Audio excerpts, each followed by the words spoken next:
just so everybody knows, the mayor's not going to be here tonight, so you've got me, one way or another, for good or bad. And how about if we just start out the meeting? Let me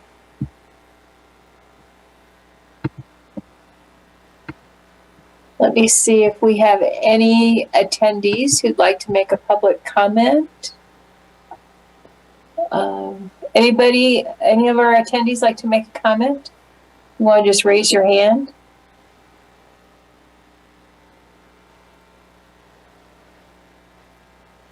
I don't see anybody, so we'll move on to item number 3. City clerk and city manager, are we sticking to this order? Hi there, Vice Mayor, Council. We were going to start with the trailers and RV parking, if that's okay. Perfect. So for those that are, excuse me, Aaron?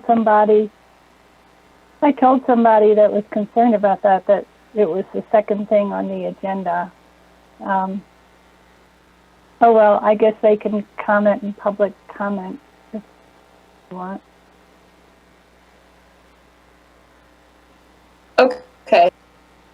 How about if we can always come back for if you see them, Aaron, as an attendee, we can come back and take a look at that. So just for the public's edification, we are switching item number 3 with item number 4, and we're starting with trailer and RV regulations for parking on streets. And I believe this was requested by Councilor Gabriel. Am I right? Yeah. Okay. Okay. City Manager Janine Jordan, you want to kick it off here for us? Sure. I think the screen shared the presentation while the clerk gets that ready, that this is our second work session on this topic. We originally held our first work session on November 23rd, if I remember right. A bunch of discussion that evening and a desire to come back in a second work session and discuss some additional data surrounding this.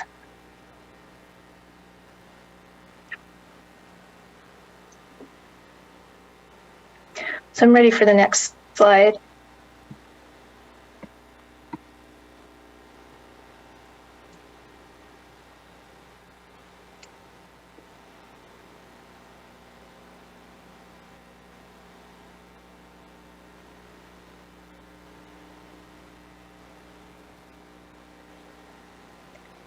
So for tonight, our agenda is we're going to do some follow-up from that meeting on November 23rd, looking at some data on failure to yield, citations, and incidents around the community. And then we're going to provide a recommendation to you, and then we'll have some discussion. Should be a quick conversation. Next slide. So recapping our meeting on November 24th, we discussed that there are a variety of ways that we can deal with large vehicles, trailers, and RVs being parked in the public right-of-way. As you know, and I think the reason this work session was originally requested was to discuss the fact that those trailers and RVs do sometimes obstruct visibility at intersections. The variety of ways you can deal with it, you can completely prohibit all large vehicles from parking in the rights-of-way. That would be on the more restrictive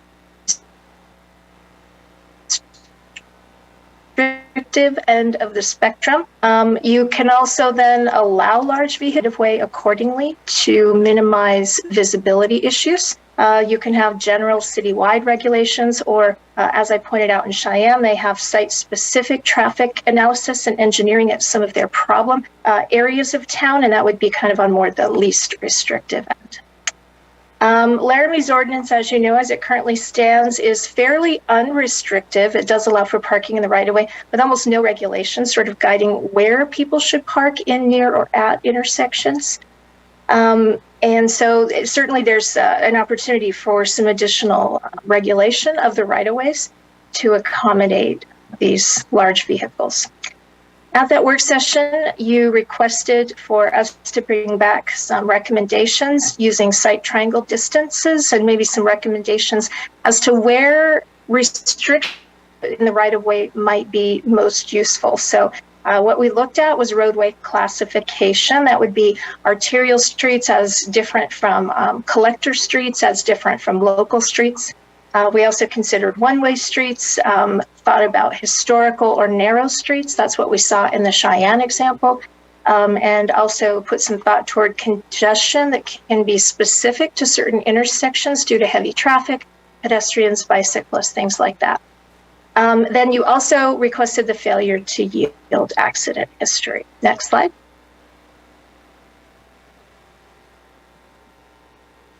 So we have 3 slides showing the failure to yield accident history. This is from 2016 to 2020, and this is a large view scaled out and looking at the city as a whole.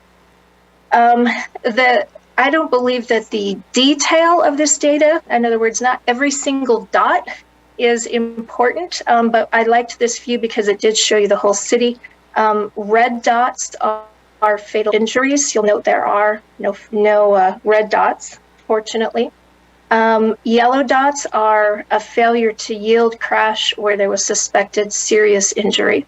Green are suspected minor injury.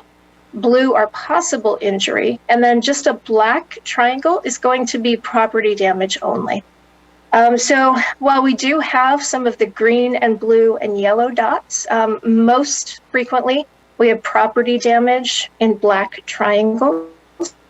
And this view offers us a chance to kind of see where there's a congestion or a lot of clustering of these signals. So you can kind of see where failure to yield accidents are happening. I believe we have a chief with us tonight. I didn't check the lineup, but I expected him to be here in case you have any questions on the data. Dale did work with dispatch and with the state to prepare this data for us and these visuals. So this is a large out view. We can go to the next slide. Here's zoomed in just a little bit further so we get a little bit more specific look. You can start to see some of those icons a little bit more clearly. And again, the trend you see a lot of property damage only with a few suspected minor injuries and possible injuries. Very fewer serious injury, although we certainly do have some of those. And fatal injury, fortunately, no. And then the third map, and then we'll allow the chief to jump in if you have questions for him, zooms down really more closely, looking at the main central part of the city. And notably looking at what we often refer to as the tree area, which would be those areas directly west of campus and kind of south of campus, where we know we have a certain level of density in terms of housing and population, and a lot of traffic and a lot of uncontrolled intersections, meaning there is either no stop sign in either direction, or they're partially controlled with stop signs in one direction. And of course, the reason that you all wanted this data was to assess, is there a history of accidents that would help us understand that we maybe need to control intersections better or restrict parking in the area adjacent to and leading up to those intersections to make it easier for folks to see oncoming traffic as they're crossing, either in their car, on foot, or on a bicycle. And I know you're digesting this. As you do, I'll share with you, the chief had said, well, there's no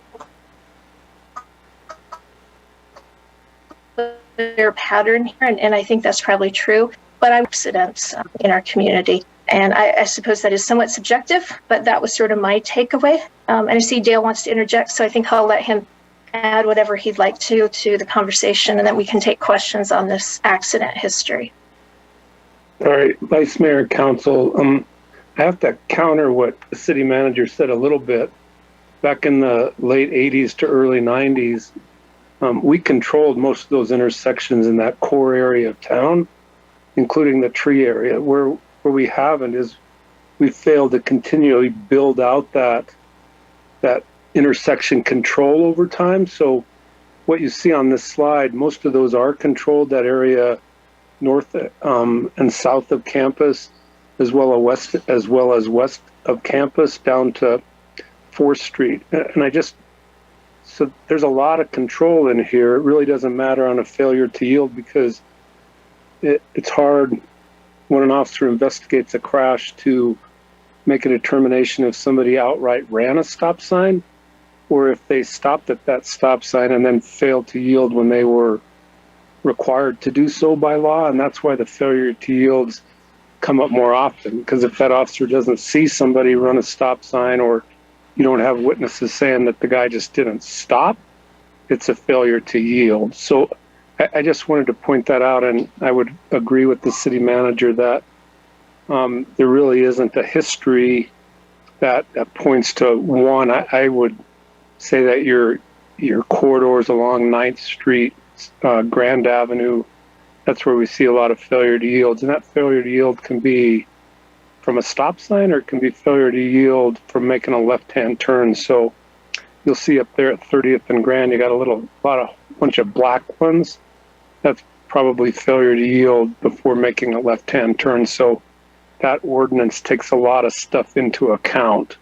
So I just wanted to point that out. And further, this comes from YDOT's accident record. So that officer is required to put down a causal element to the crash. They're not always citations to them. It could be no determination, so no citation was issued, but failure to yield was the leading cause of that crash. I just wanted to point that out, but I think that the data you can see for yourself, we really don't have one problem area. It happens all over town.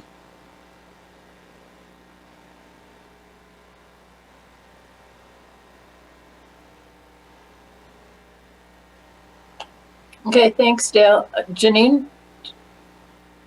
Thanks. Okay, so seeing no other questions, the clerk has provided this to you as well if you want to do any kind of closer zoom in. I'm not sure how easy to read this screen is for the presentation. So with that, let's move to the next slide. So Public Works took a look at our current municipal code, which is Title 10, Section 36020, and also at Wyoming State Statute, Title 31.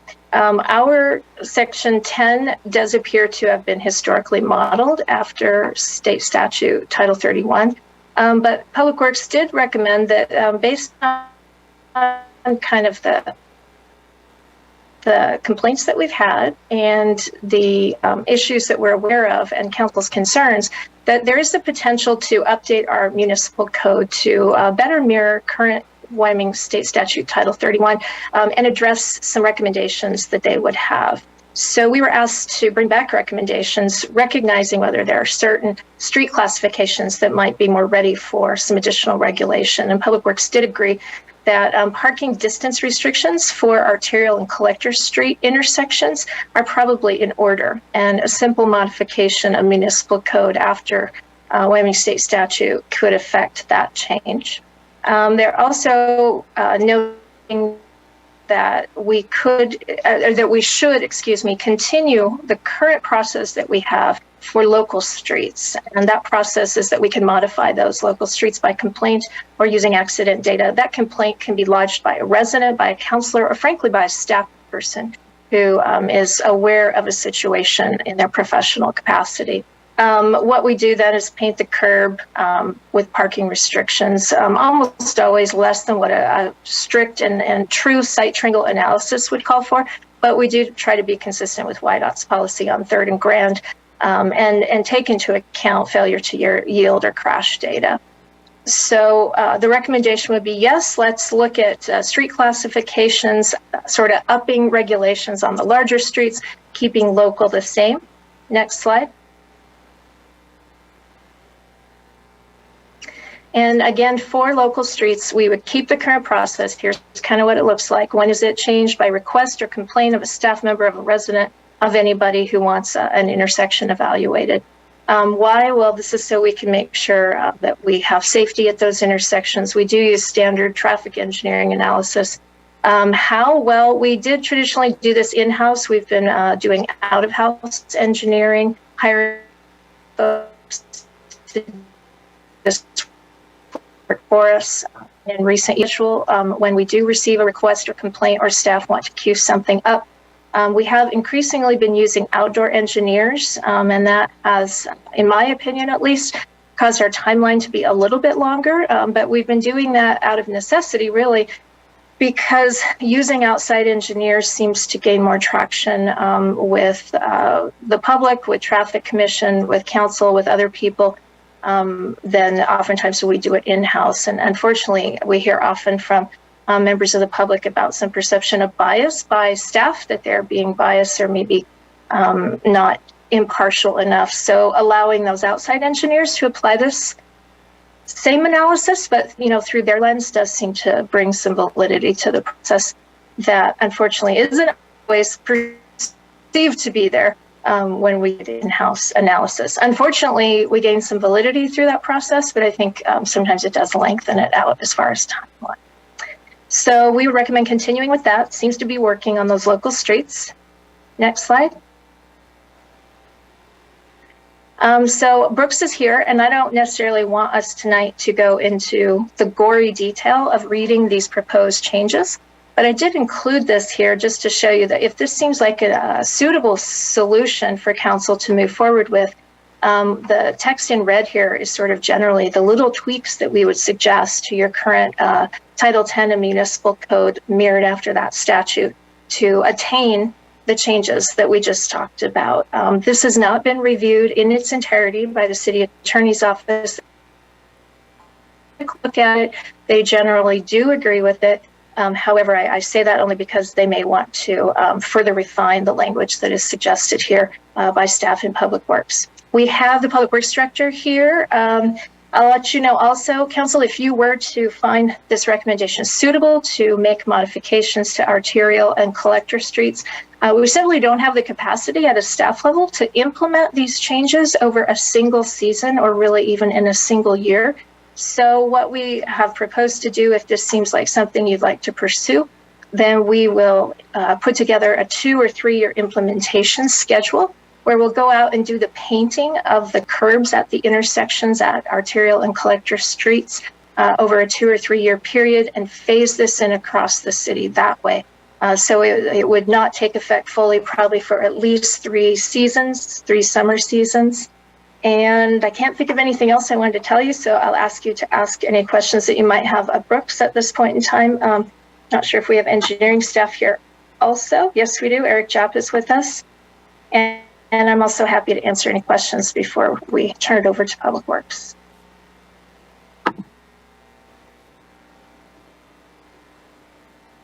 Great. So I see Erin has her hand raised. So Councilor O'Doherty, you want to start us off here? Yeah, I was just wondering what was the significance of the text in blue versus text in red in that document. That's a great question. Maybe I'll let Brooks address that because he made stuff red and blue. And I think it was just red and blue are both changes, but dare I say anything wrong, let him handle that. Yeah, Councilor O'Doherty, through you, Vice Mayor, that's absolutely right. They're both changes. They were just made by different people within the office. That's all. I think my changes were in red and then engineering added in the blue. Is that it, Councilor O'Doherty? Thank you. Okay, I see our City Attorney, Bob Southard, has his hand raised. Thank you, Mayor. I just wanted to add on to what Janine said. Yeah, I have reviewed this. And my comments were of a practical nature, not a language nature. And I think the city manager covered that in her remarks about the plan to get out and paint the intersections that are set forth in the provision that says within 20 feet of any intersection of an arterial or collector street. My comments were that I think that that's going to be hard practically in court until things get painted. And as the city manager said, you know, that will take a while, but that process can start once, if the council agrees with this. Great, thanks, Bob. I thought I saw Counselor Schuster when we were transitioning screens to have his hand raised. And I think Counselor Gabriel. So Counselor Schuster, did you have a hand raised? Yes, I did. And several of the things on there I like.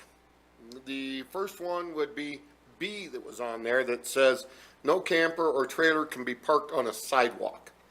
I see that all the time when people take a camper trailer, and since they want it really nice and level, they'll pull half of it on the sidewalk and leave the other half on the street, so it's fairly level. If they're going to bring it in front of their house, it better be in the curb, because I dislike that. And then E on there said it needed to be 20 feet away from an intersection.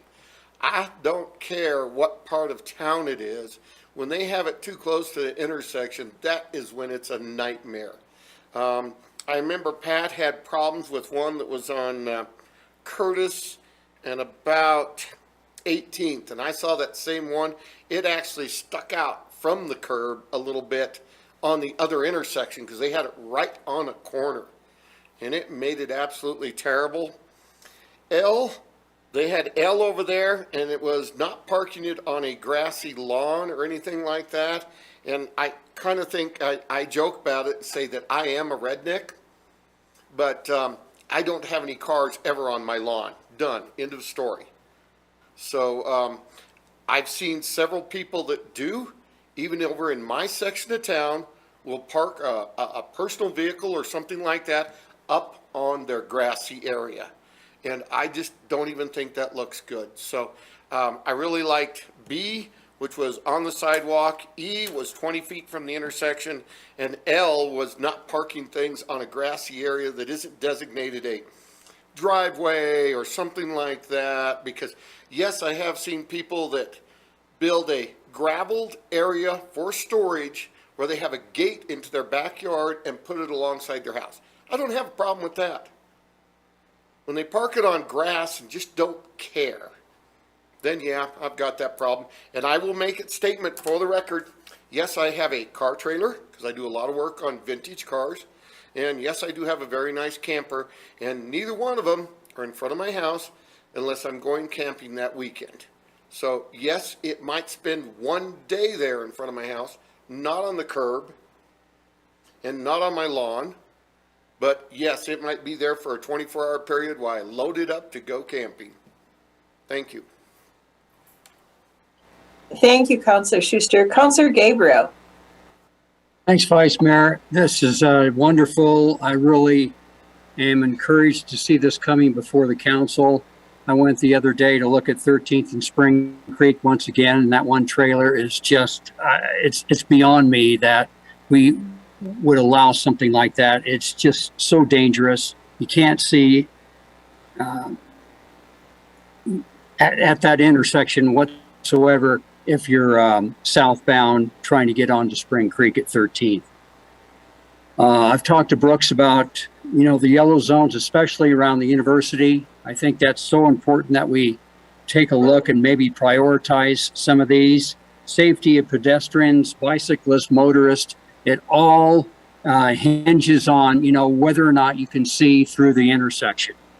And I'm very pleased to see this before council, and let's see what other questions arise. But I really am in support of getting something for our residents to feel more safe when they cross the intersections. Thank you. Thank you, Counselor Gabriel. Counselor Harrington. Thank you, Vice Mayor. I came in a little late, so I apologize if if this part was already discussed, but I was curious if we have a plan to notify all of the property owners adjacent to the new painting as we go, see if we can avoid some surprises that might bring folks council meetings. I would certainly appreciate it if we could notify people ahead of the painting. And then I just wanted to clarify, Councilor Schuster asked about section L.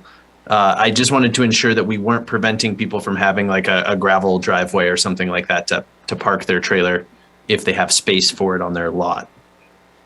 No, I was not. If they've gravelled it and it looks good, great. But if they're parking it on the grass or letting weeds grow up around it, not good. Great. I'm with you, Councilor Schuster, and I just wanted to make sure, Vice Mayor, that was not, that would still be allowed under this. Not the grass, the gravel would be allowed if we make these changes. Councilor Harrington, if the code otherwise allows for gravel, then this would not affect it. Brooks, did you want to touch on the notification question? Sure, Council. So, our notification policy requires notification anytime we remove parking. And then the adjacent lots would receive a door hanger, and we'd probably have to no park that area prior, just to make sure there's no cars there when we come through to paint, right? So we're not out there with paintbrushes. So yeah, we probably need to work that out a little bit more. Normally we would do, our notification policy would require 700-foot notification. But if we're going to be doing this in mass, we may need to look at another process there. I definitely agree. We need to do some notifications. But we can work through that. But like I said, at the minimum, that the adjacent lots are going to receive door hangers, no park signs. But we need to nail down how we do a more long-term one for kind of that whole area before we go into a whole area. And if I could piggyback on that, sort of related, Vice Mayor, to this question, but I neglected to mention it during the presentation. We've come to agreement that we would have an implementation schedule, as we said, but I have not had the opportunity yet to visit with Brooks and see if there is the possibility that we could maybe over one summer commission an outside firm to come in and do the painting citywide, nor been able to discuss with them that if we could pay for a company to come in and do it in a single year, how then we would keep it up over time. But I just want to put it out there that I think that's a possibility, provided that we could afford it and there was contract labor out there to do it. There are painting crews that go around and do that kind of work. Councilor Schuster. Thank you. When I supported this on intersections, it was on existing intersections that taller vehicles, I don't want to pick on campers or anything else, but the tall vehicles that don't park within 20 feet of an intersection. I'm not trying to do some 250 feet or 100 feet. I'm just trying to keep them 20 feet around there.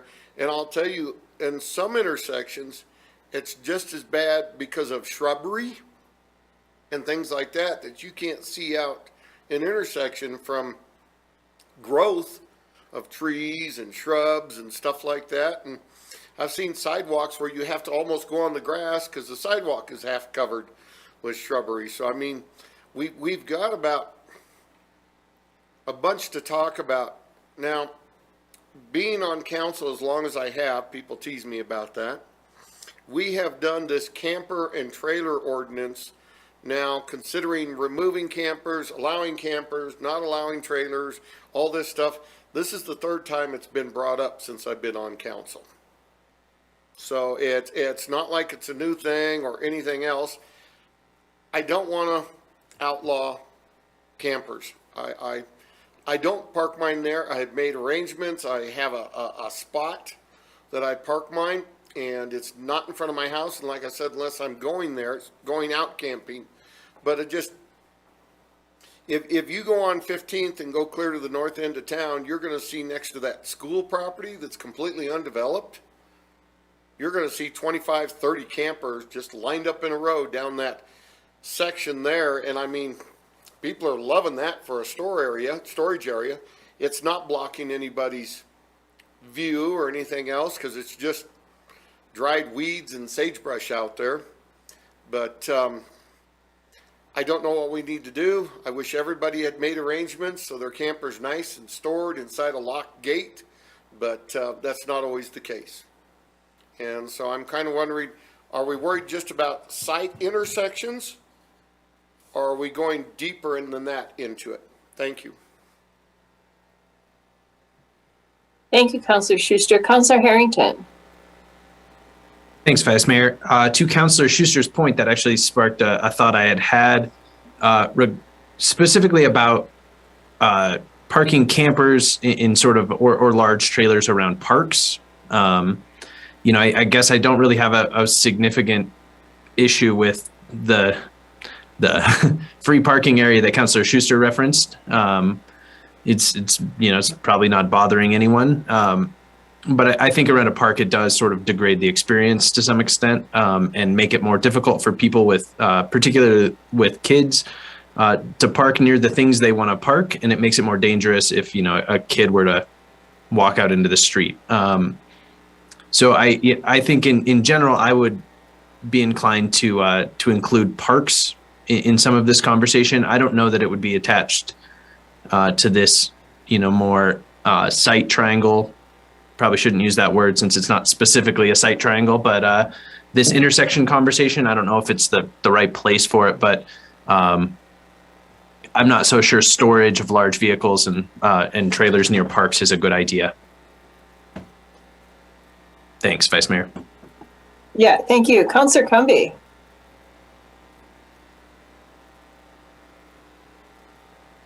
Thank you, Vice Mayor. Are we specifically addressing the intersection distance at this point in time, or can I make a comment related to the information in the cover sheet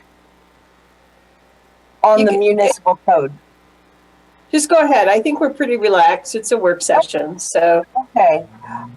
Under 1036-330, recreational vehicle trailer, I've had a couple calls asking for clarification in which we say that such vehicle is parked immediately and entirely adjacent to real property. Here's what I'm getting at, which is owned and occupied by the owner of the recreational vehicle. So the problem here is that the residence may be owned by a landlord, yet occupied by a leasee who has a recreational vehicle. So I would ask that we clarify, do only people who own the house have the right to park outside the house, or is it and or occupied? Thank you. Yeah, thank you, Councilor Cumby. I was always under the impression that it was the owner of the residence, but I could be mistaken. City manager or city? Vice Mayor, when we last revised the ordinance, the intention of the council at that time, and going back to pull up the language and read it more closely, Councilor Cumby, but as I recall, the intention of the council was that owner-occupied residential properties could park their camp trailer adjacent to their own property line if it was owner-occupied. And the purpose for that was the obvious purpose, that we have a lot of rentals that are not owner-occupied, and not wanting those rental properties to become parking lots, so to speak, for trailers to be left out, 12 months a year. And then I'll leave it there if the attorney wants to weigh in, or if any members of council want to weigh in. But that's how I recall the intention of that language. Councilor Cumby with a follow-up? Yes. Thank you for that clarification, City Manager. And then with that clarification, I would suggest clarifying the language to reflect more what you said, owner occupied, because this kind of looks like it. Anyway, it's a little ambiguous. So, so then the 52% of the renters in our city would not be able to have a trailer recreational vehicle parked in front of their house. Is that correct? Thank you. Counselor Cumby, I will definitely take a look at that language with the attorney. And if we do, bring this other language back, then that might be a time to more clarify this section for sure. Great. I see our police chief Stalder. Yeah, Vice Mayor and Council, this puts me in a little bit of a dilemma because it's counter to the 24-hour ordinance, where the resident of that house or apartment complex can make a complaint for 24-hour ordinance violations, even if they're just a renter. And my staff really doesn't have the ability to on the fly make that determination whether that big RV or whatever it is out in front of a property entirely within that property line is the owner or the renter. So I do have a little bit concern with going that direction, because it's kind of is in opposition to our existing 24-hour ordinance, which allows whoever's living there to make that complaint and have a vehicle towed for 24, but then you want the owner and occupant of a residence to have that big RV out there. So from an enforcement practical standpoint, that gives me a little bit of heartburn. Thank you. Thank you, Chief Stalder. Do we have any other council comments or Councilor O'Doherty? I thought the 24-hour thing was unless you have permission of the owner. So it seems like a person should be able to park their RV at a place where they're living if they have permission of the owner. But I could see where enforcement-wise that would be difficult. But if they're living there, they're probably not going to be the ones complaining.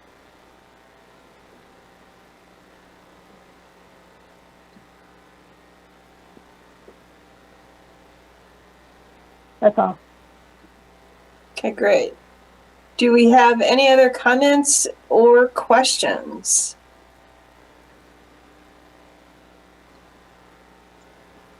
Boy, I don't see any. I'm sensing some pretty good support here, for moving forward with some of this. City manager, are we all in agreement with that? Councilor Schmeckel's been a little bit quiet. Go ahead, Councilor Schmeckel. I've been quiet because people have been articulating my point of view very well. So yes, I would be supportive of this effort. Okay, great. It looks like, to me, how I'm reading the room here, it looks like we're all pretty darn supportive of this or a version of this. So I think we're good.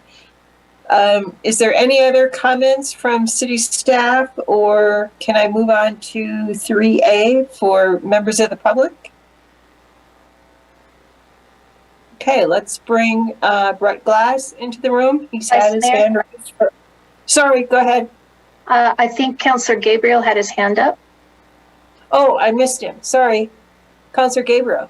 Thanks, Vice Mayor. I was just curious. I might have missed this, but City Manager, could you give us kind of a timeline on how this would come before the council, how quickly and so on?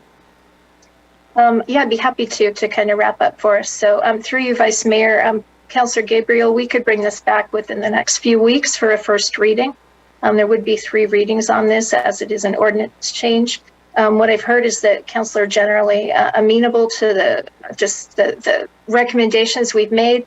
We'll also take a look at the existing trailer ordinance and see if we can clarify the language that is there, stating that folks could park their trailer adjacent to their own owned property.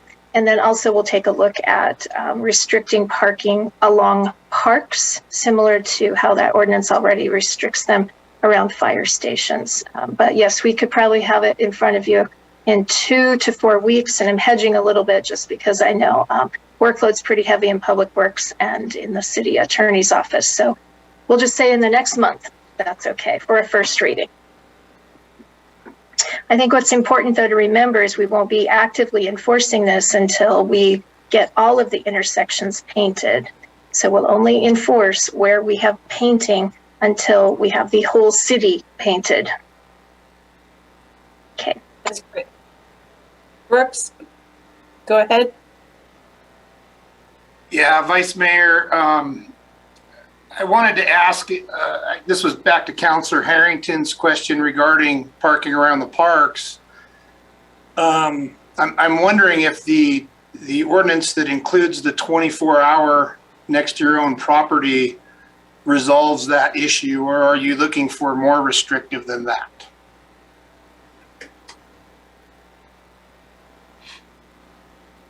Vice Mayor, I'd certainly hear what the chief has to say first. Go ahead, Chief Stoller. Yeah, Vice Mayor and members of the council, what I can tell you is that you already have a mechanism in place to address this issue through the 24 hours and 24-hour ordinance, and my staff as well as the assistant city manager have been in a lot of conversations over the last many months, because if you're adjacent to a park, you're adjacent to city property. Therefore, the 24 hours is your best mechanism versus something else, because the 24-hour ordinance gives us the ability to tow versus other remedies like just issuing continual parking tickets. So I would agree with Brooks on this, that we already have a mechanism in place that, you know, unless it's across the street from that park, if it's adjacent to that park, I'm already working with both Brian Forster in code as well as the assistant city manager to kind of mitigate and deal with those issues adjacent to city property, parks, parking lots downtown, that whole thing. So we're doing pretty well on that piece of it, and I wouldn't try to add more into the parking ordinance for parking, because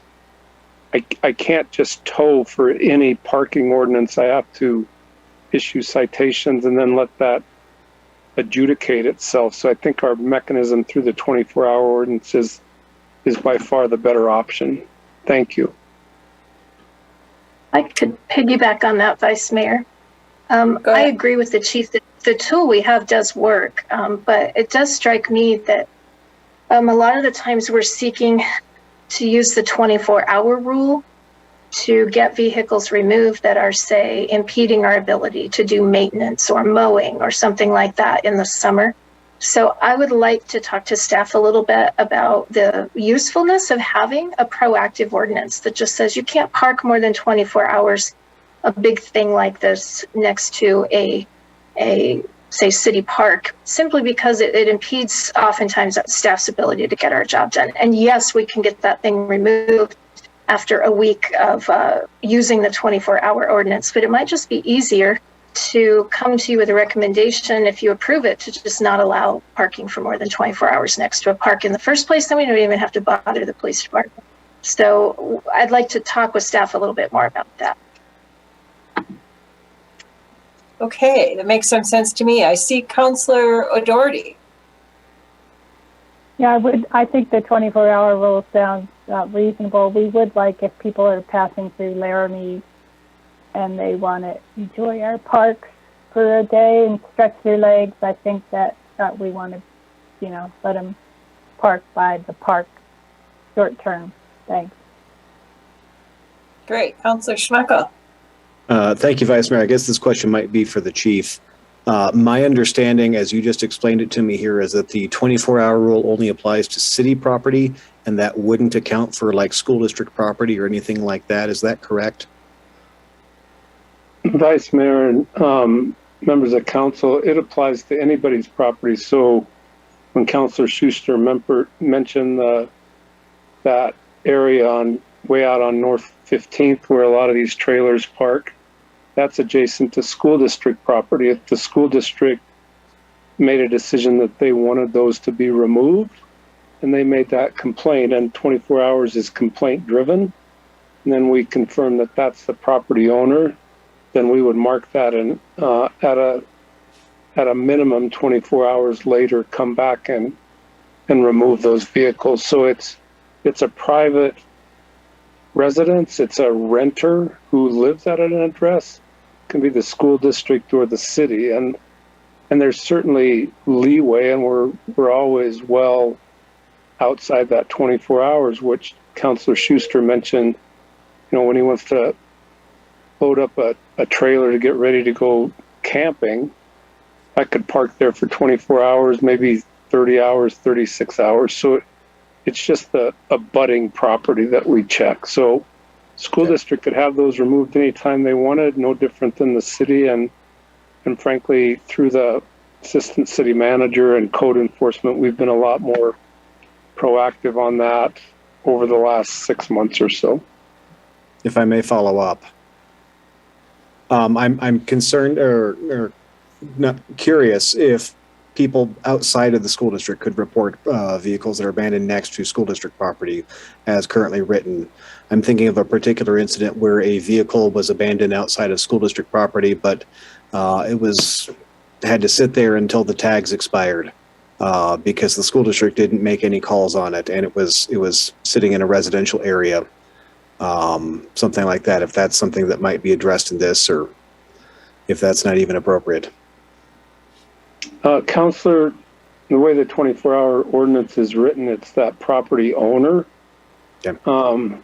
which kind of keeps if there's a car parked down at the end of the block and you don't like it there, so you can complain on it, you really don't have that legal standing. So it has to be that property owner, whether that's the city or the school district or a private homeowner or an apartment complex owner or something like that. All right. Thank you much. Thank you. Councilor O'Doherty. I learned recently that cars with expired tags can still be on our city streets. I sure would like to clean that up in code, because I know a spot that looks like a junkyard, and there's 2 cars with expired tags parked there all the time, making an icy sidewalk for a different resident. So I don't know how an expired car with an expired tag can sit on the road, because clearly they have to drive on a city street to get it off. So, thank you. Councilor Doherty, not to expand the scope of this discussion, but in late 2020, and I'll let the city attorney address it further, but in late 2020, prior to that, we could use an expired registration as one of the criteria to mark and then tow vehicles for the abandoned vehicle statute, which is incorporated into city ordinance, and they're identical. The city attorney, the prosecutor for the city attorney's office made a legal decision that an expired registration in and of itself was not sufficient probable cause to make a determination that that vehicle was inoperable, which is statutorily and ordinance driven to mark a vehicle for abandoned. We've had many discussions with the assistant city attorney, the city attorney, as well as the city manager over the last roughly, year and a half to 2 years. But that's what's driven a lot of these vehicles sitting on the city street with expired tags that are not clearly and statutorily inoperable, not being able to be marked for abandoned and then removed in that according to statute. So I just asked that question. I don't want to expand the conversation having tonight, but that's an important distinction that council needs to understand, that an expired registration alone is no longer, as it was prior to 2020, late 2020, a criteria for marking for abandoned and moving these vehicles off the street. Thank you. Thank you. Do we have any other comments from council or staff? Okay, let's bring Mr. Glass into the room and hear his comment. Thank you, Madam Vice Mayor, members of council. I read this and thought I would drop in to make a couple of comments. First of all, on the 20-foot requirement, I'm all in favor of safety, but I'm a little bit concerned about its being a whole 20 feet. Our blocks in Laramie, as you know, are 200 feet long. And so 20 feet at each end of the block means that 20% of the block can no longer be used for parking. And especially around UW and downtown, this could cause real problems. In UW, it would push 2 cars per block back into residential neighborhoods. And in downtown, it would eliminate as many as 2 spaces per block. That's 2 fewer customers who can park near a business. Now, I agree you should be able to see around the corner, but especially in downtown, you can't see around the corner until you're about 6 to 10 feet from the intersection anyway. So I do agree you should have some minimum, but please reconsider whether it should be 20 feet, because you might be able to do with a little bit less, not compromise safety, and preserve the vital resource, which is parking. As for the prohibition on parking in front yards, if you do this, please don't change the zoning as has been proposed during your retreat to eliminate garage requirements. If you do, and you also prohibit parking on the lawns, you're going to push RVs out to the point where they might block the sidewalk or onto the street more than is necessary. So please don't do one or the other, but not both. Don't eliminate the garage requirement if you want people not to wind up parking elsewhere. Now, as for the draft ordinance that appeared in your packet, it really does discriminate against renters. The owner-occupied requirement is not a good idea, and it's contrary to the basic idea, the basic legal idea that someone in possession of a property because they're renting it has assumed many of the owner's rights, including the right to park there. And with the current housing bubble, there are a lot of people who would like to buy, but they're being forced to rent right now because they can't buy until the prices come back down to earth. But there's been a lot of talk in front of council about housing affordability. So please don't put renters at a disadvantage. Don't discriminate against them. More than half of the residences in Laramie are rentals. So please think twice before you impose that sort of requirement, which seems to me sort of arbitrary. Also, has been pointed out by Chief Stalder, how do you tell if a vehicle is the owner's if you drive by? Even if it has out-of-state plates, you don't know if it wasn't just purchased. You also can't tell, what if it's a family member of the owner? Maybe a relative or something like that. What if the owner has guests? And it doesn't belong to the owner, but their guests come to Laramie. Do you want to drive them away and say sorry they can't come because of this new ordinance? I think that the existing 24-hour ordinance is much better, and I think we should stick with that as a way of limiting RV parking on the streets. So anyway, that's all I have to say. Thank you very much for your time and for giving me the opportunity to comment. Thank you, Mr. Glass. Okay. So are we good on this particular topic? I think so. Councillor O'Doherty. I just want to clarify the bit about owner-occupied, that's already in the ordinance since 2016. So just want to make that clear. Thanks. Thank you. So I think we're good. We can move on to item number 3. And I believe we have our assistant city manager and our recreation manager joining us here. Honorable Vice Mayor, we've got Jody Guerin, the Recreation Manager, and then the consultants from BRS, which are Craig and Jenna. I don't remember their last names offhand, but I'll turn it over directly to Jody, and let's get started with the work session. Very good. Thank you. Thank you for having us tonight. I'm excited to have this presentation before you. It was precipitated, I guess, gosh, we've been considering our membership rates for a bit in terms of needing to review them for potential revisions. And of course, then the pandemic, when it hit, caused us to review a lot more things than just our fees. And so we took the time to engage with Barker Rinker CCAT and have them do an analysis that's a little more in depth.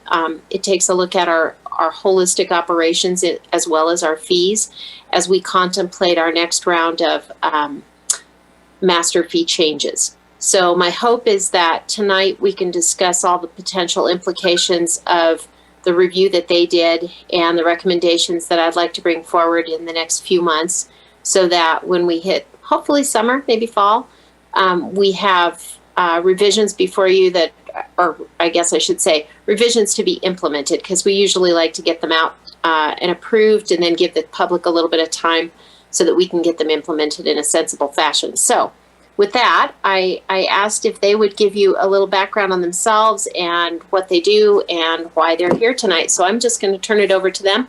Then we will wrap up. If you have any specific questions about what we're planning, please don't hesitate to ask. Terrific. I hope you all can hear us. We're good? Okay, thank you. We've prepared a PowerPoint presentation so you can have something interesting to look at as we go through this, but by way of introduction, my name is Craig Bauk. I'm with Barker Rinker CCAT Architecture. I'm an architect, and I'm here with Jenna tonight. Hello, I'm Jenna Katsaros. I'm the Facility Performance Advisor at BRS, and I'm not an architect, but I'm a park and recreation professional. I worked with the city of Aurora, Colorado for most of my career, 15 years. So I work at BRS with our other recreation centers, analyzing operations. So we were really happy when Jody reached out with this request. And we're going to give you a little bit more background of who we are. But in essence, we're an architect and a Parks and Rec professional looking at a recreation center, trying to figure out how to have it perform more optimally. And so with that, I'm going to go ahead and share our screen here. Right here, and hopefully this will turn on so you can see. Hopefully you're seeing the PowerPoint presentation. Are we good? Fantastic, thank you. All right, I'm going to turn the controls over to you, Jenna. Okay. And you can direct us through this. Great. Go over here. Okay, so we've introduced ourselves, so we're going to dive into. We have a lot of information to share. It's kind of a deep dive into the Laramie Community Recreation Center. And so I'll talk to the operations and performance, and Craig will handle more the design function and the aims. Oh. So why did Jody reach out to Barker Rinker CCAT? Well, community recreation is really what we do. We've done over 300 community recreation centers nationwide. You can see here, 46 years of experience. It's really our portfolio. It's why I work as a park and recreation professional at an architecture firm. So we do more research. We speak at conferences throughout the year. And then we do our benchmarking where, we not only care that the buildings we design look great, but we go back and we ask operation questions, performance metrics. And so we have over 1.8 million square feet of benchmark data on our facilities. So let me just talk really briefly about that. So each year I reach out to, between 20, 25 of our BRS design centers. In 2019, which was really the true benchmark year, We got information back from 17 centers across 8 states. And these are facilities very similar to what you have in Laramie, full service recreation centers with indoor aquatics, large fitness area, gymnasium, multi-purpose rooms. And so this is a kind of a roll-up of our benchmarking data. I thought you all might find this interesting. Again, we get the information and we analyze the average total expenses across all of these facilities. And what we've found is that within the last 4 years, expenses overall have gone up about 6%, right? Not surprising, what's been going down. Utilities has stayed kind of flat. Now, it will be interesting to see, we all keep hearing that utilities will be going up, and this includes, electricity, water, sewer, trash, everything in there. And this is really where the story is. Over the last 4 years, we have seen this go up by almost 16%.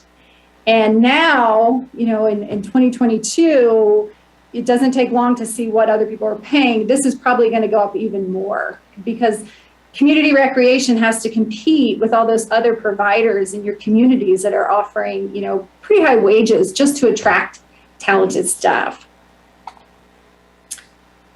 So again, we find a lot of similarities in expenses. When we analyze those, staffing makes up 65% of your total expenses. When we started this 4 or 5 years ago, that was 60%. Utilities makes up about 14%. And that is your contracted services, maintenance, janitorial, office supplies, that kind of thing. And we, again, expect that to continue to rise. Now, revenue, we do see some similarities with admissions making up about 69% of total revenues. Again, this is 2019. And that number is a good number. That's a nice balance. We'll talk more about that in the presentation here. Programs make up about 20%, and then your other, this is any concessions or rentals make up that 10%. And so when we kind of dug into this, I asked, well, what's the city's cost recovery philosophy? And as well, we want to recover as much as possible. Okay, that's great. There's a whole spectrum of cost recovery, and it really is a philosophy. It's based on the agency and the community they serve, what their philosophy on how tax dollars should be spent. And so sometimes city leaders have their own philosophical approach, and then we see the public has a different idea of what that is.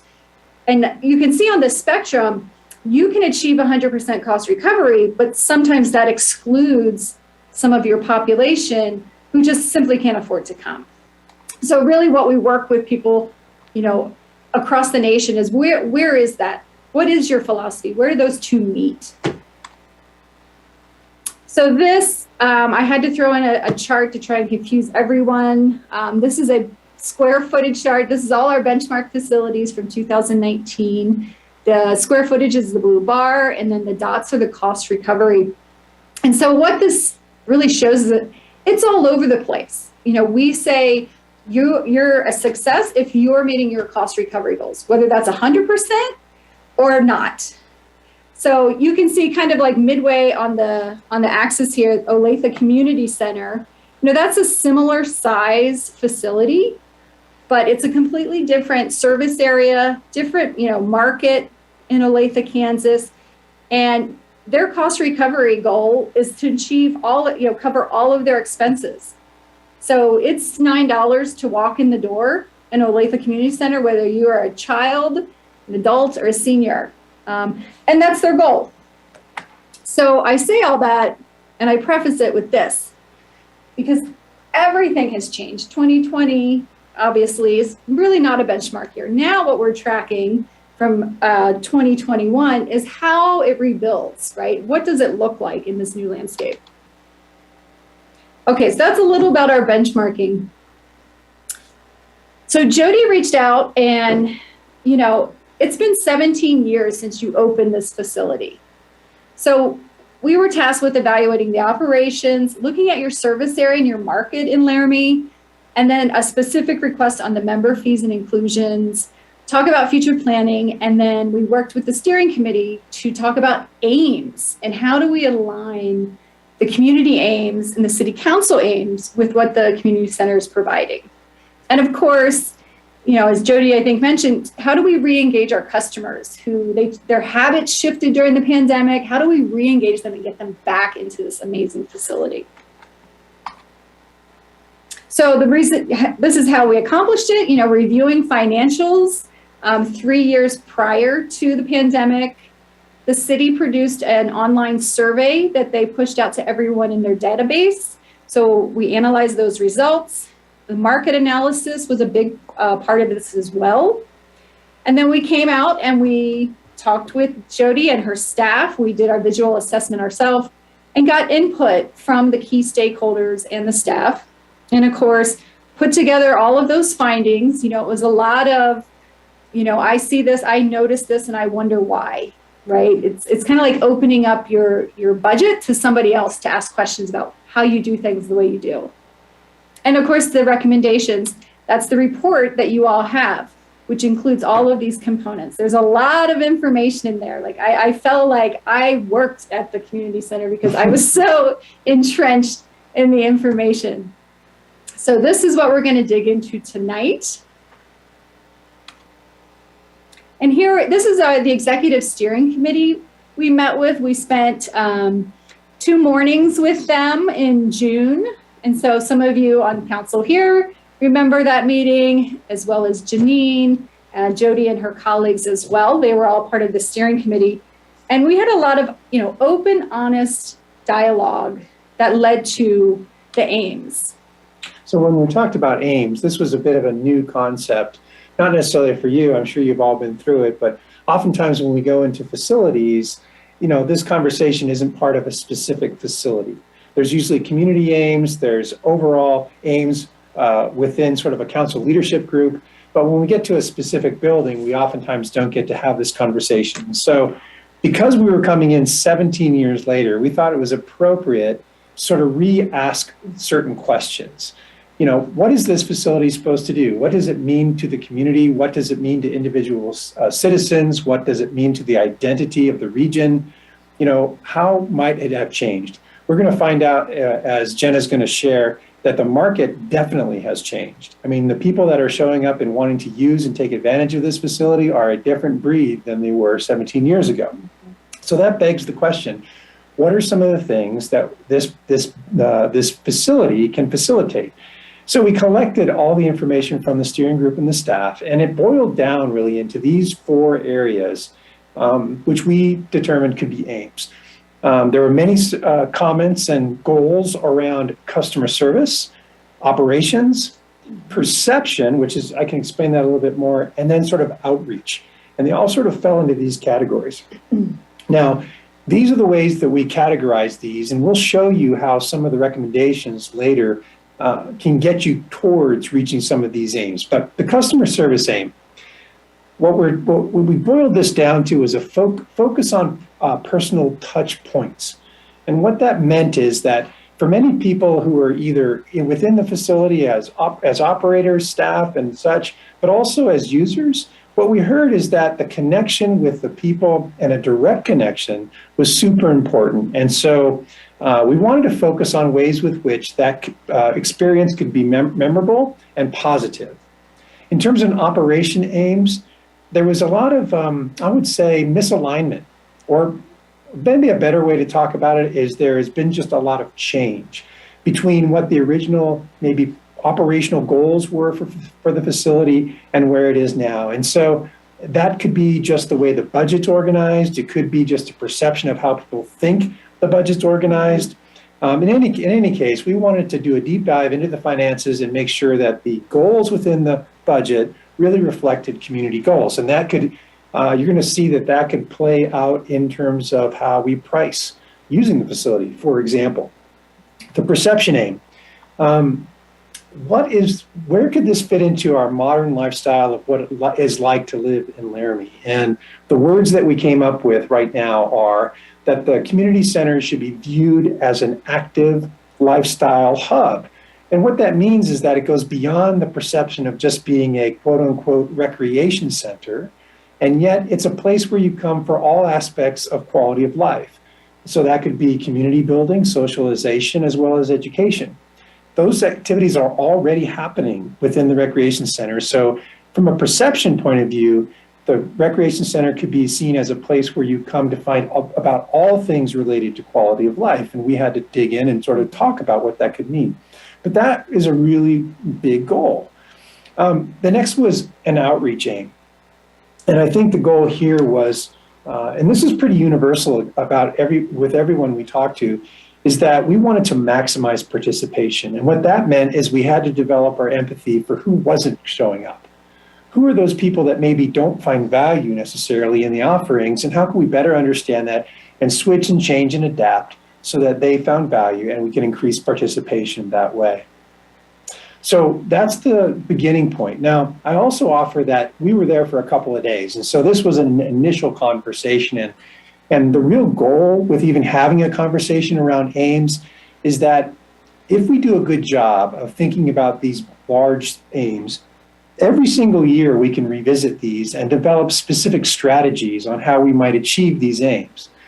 Some of those strategies that we work on may take multiple years to implement. Some of them might be, immediate, and we can really cross those off very immediately. But most importantly, it gives us a dialogue. It gives us a place to come back to and ask the question, are the efforts, is the energy, are the resources that we're expending on the things we're doing achieving a unified goal, a unified aim that we all believe in, and that tie into a bigger picture beyond the walls of the building and look to the whole entire city and look to the entire region and look to a lot of the things that you all are working on within the council every day. Mm-hmm. So we wanted to really make that connection. So just know that these are the tools that can ultimately play into a strategic plan for the center that can be revisited annually. So because it's been 17 years, looking at the market was a big piece of this, right? And what's changed in Laramie? And we know things have changed, but how exactly? So we wanted to look at the demographics, as well as the service area, and what were the alternative providers? What's changed? So we use the tool ESRI, Environmental Systems Research Institute, for much of this. When we talk about the primary service area, that's the city of Laramie itself. And ESRI estimates the population of around 33,000. And then that includes about 10,000 students, most of them at the University of Wyoming. And that's important here in a minute, I'll get to that. So if you look at your base population without students, it's about 23,000. Within a 10-minute drive, it includes nearly the entire population. And then if you expand out to the 15-minute drive, it's almost 35,000 people. And and then we look at the secondary market, that's really Albany County itself, right? That's their secondary market. But because this is a city facility, your primary service area is the city. This is information from ESRI, again, showing the 33,000 population. We see the median household income is about 47,000. The household size, this is just over 2, and I have a comparison slide here coming up. But when I look at this, what I really take away is, this is a well-educated community. You have, 56% with a bachelor's degree or higher.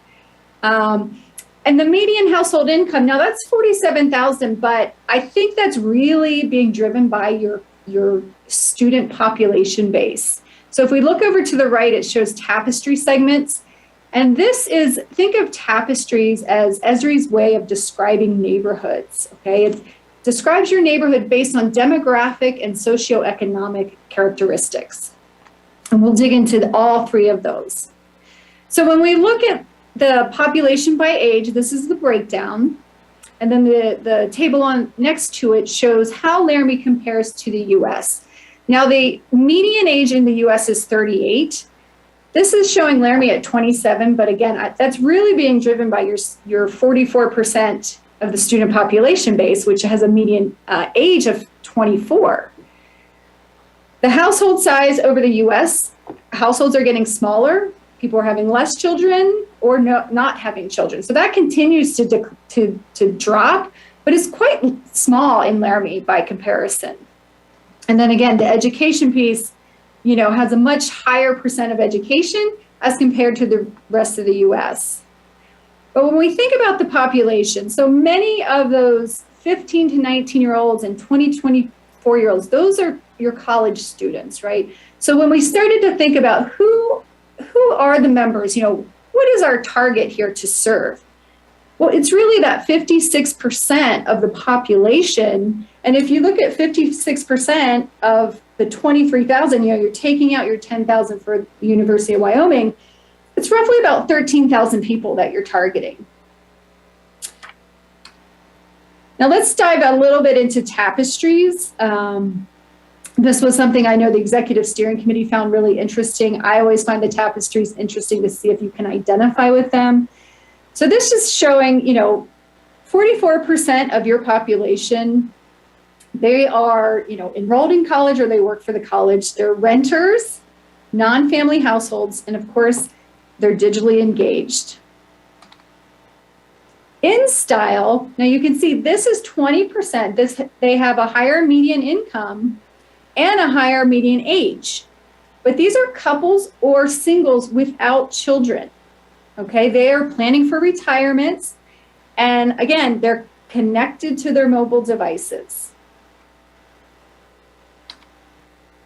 Now, Emerald City is 10%, but there's another tapestry right behind us that's very similar. Emerald City, you'll see well-educated, well-employed.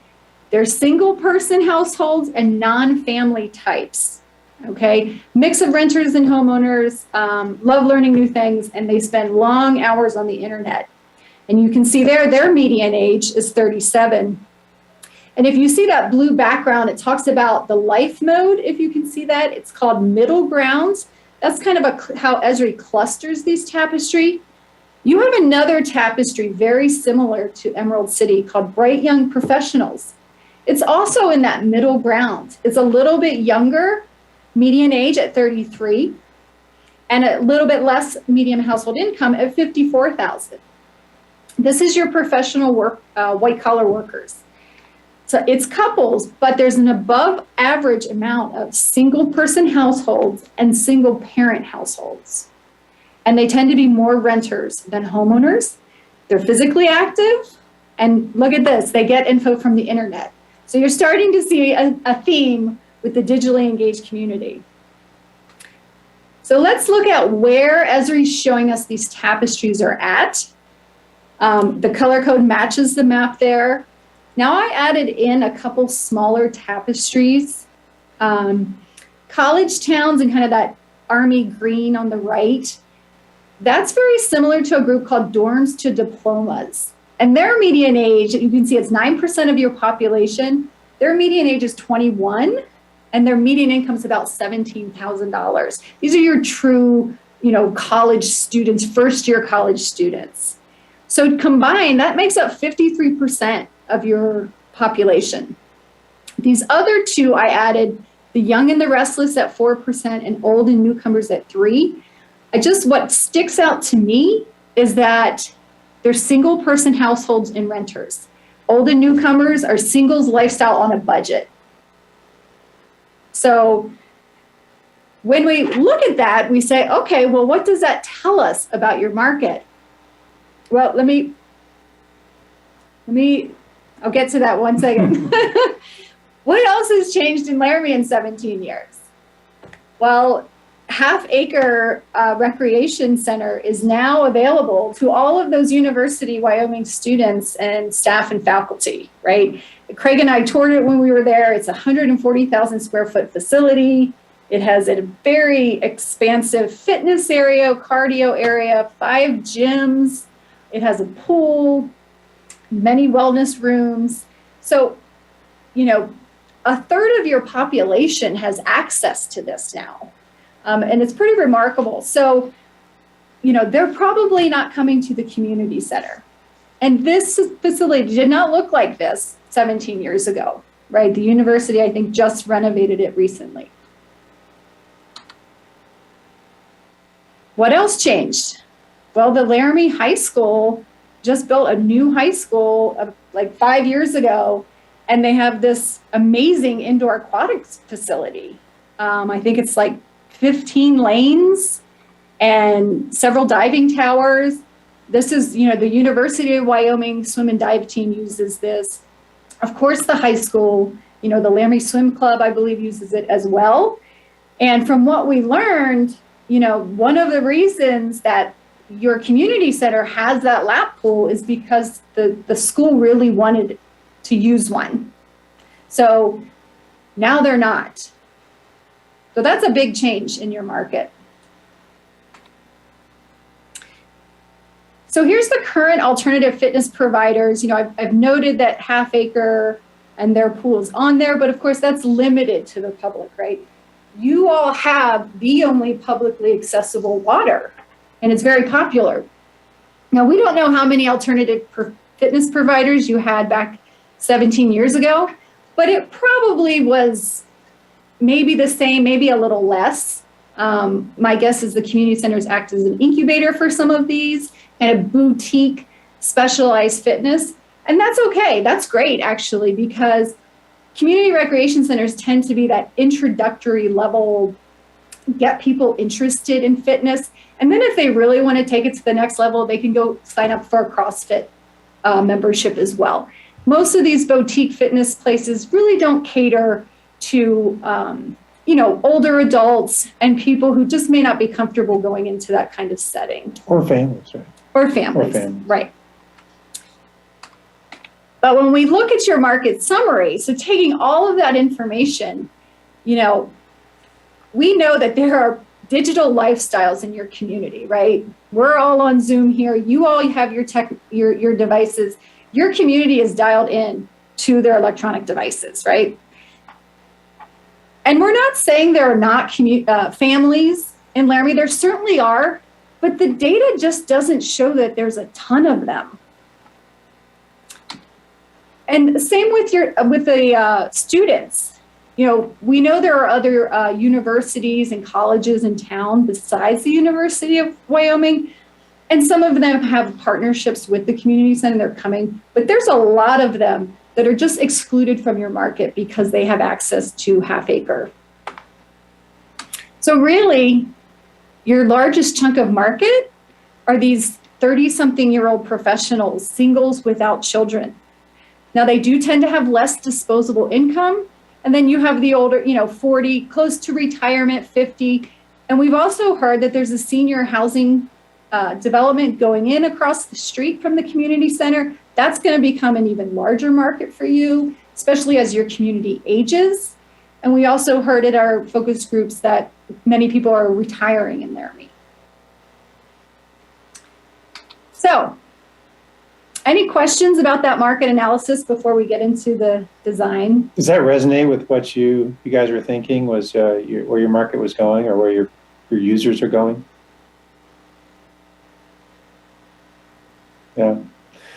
Well, in addition to doing that market analysis, we also took the time to meet with all of the various staff groups and tour the facility and find out what's working well and what's working and what's not. And so these areas here are the ones that we focused on: aquatics, sports and fitness, youth sports and fitness, both adult and youth, the admin area, and then of course the maintenance area.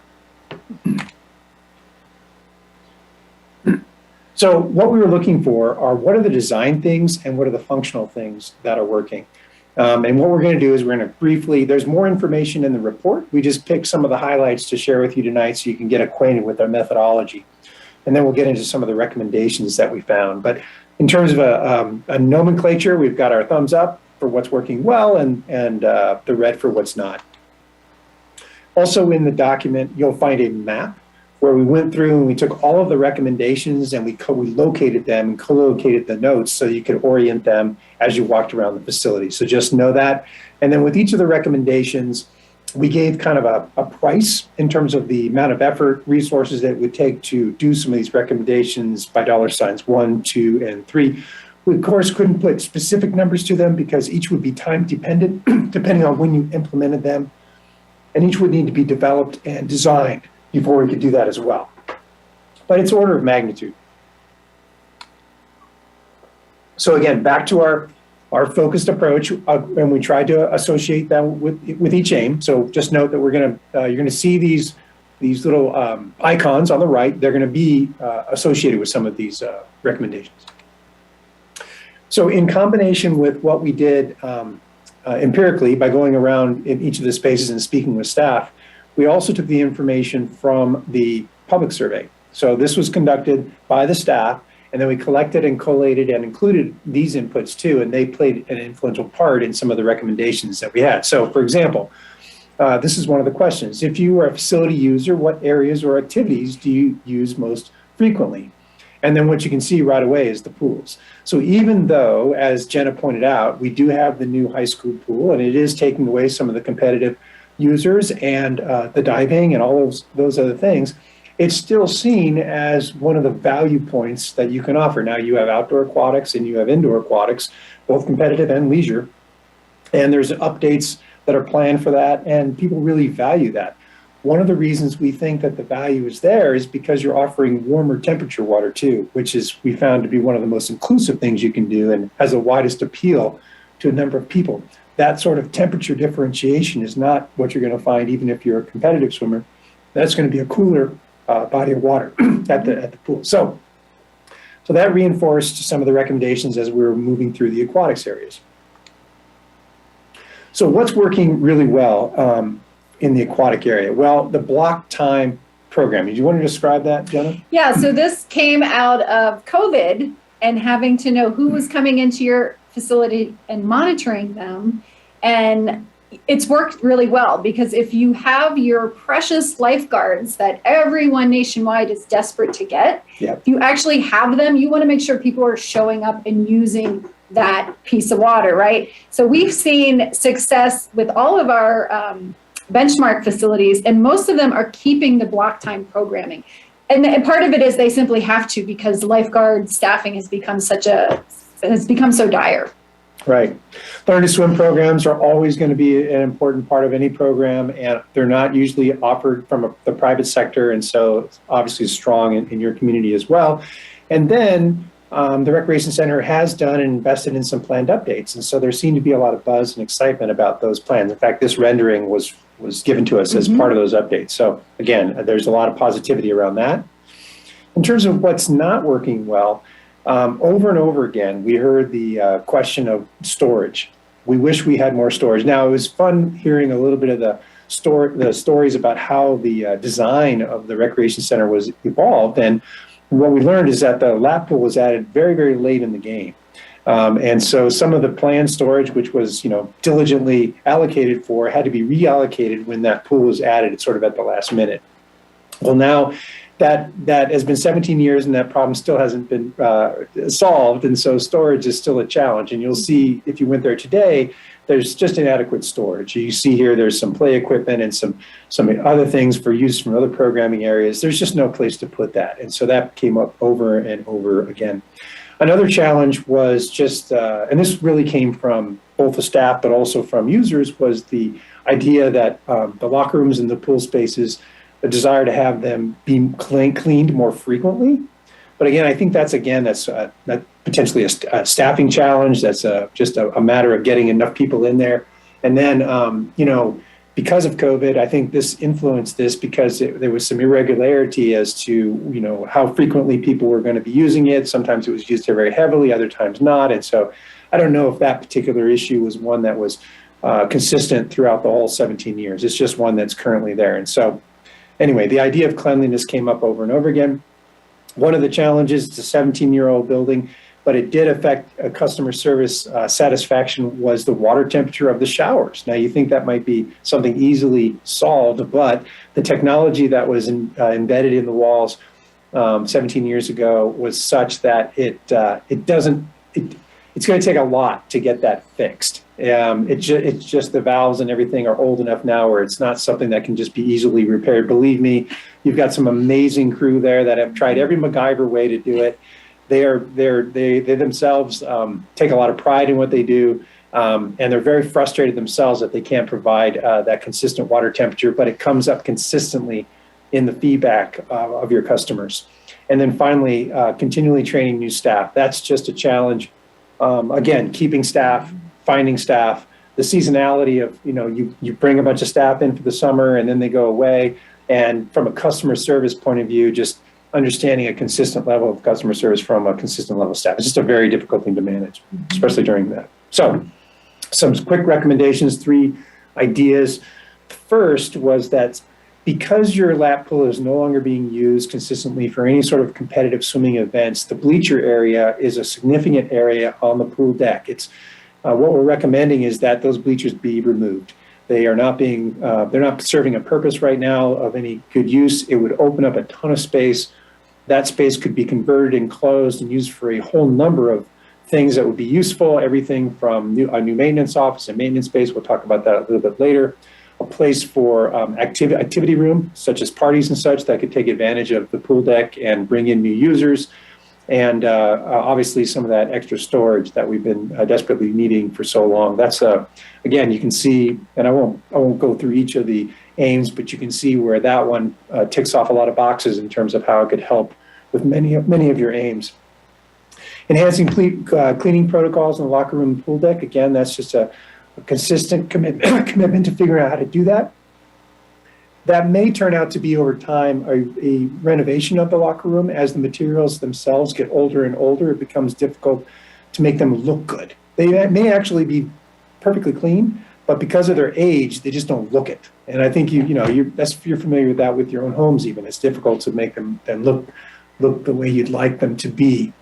Again, that's a fairly easy one to do in terms of protocols. And then that temp valve issue, we listed it here just because it did come up so consistently in the comments.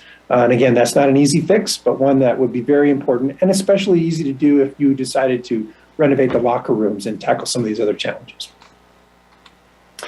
Let's move on to adult sports and fitness. We asked the question, do you like the variety of the equipment available? And yes, I mean, the addition that was done several years ago that added that whole fitness room and the aerobics rooms above, very, very positive feedback around that. It was a terrific thing to do, and I think there's a lot of support around it, so that's good.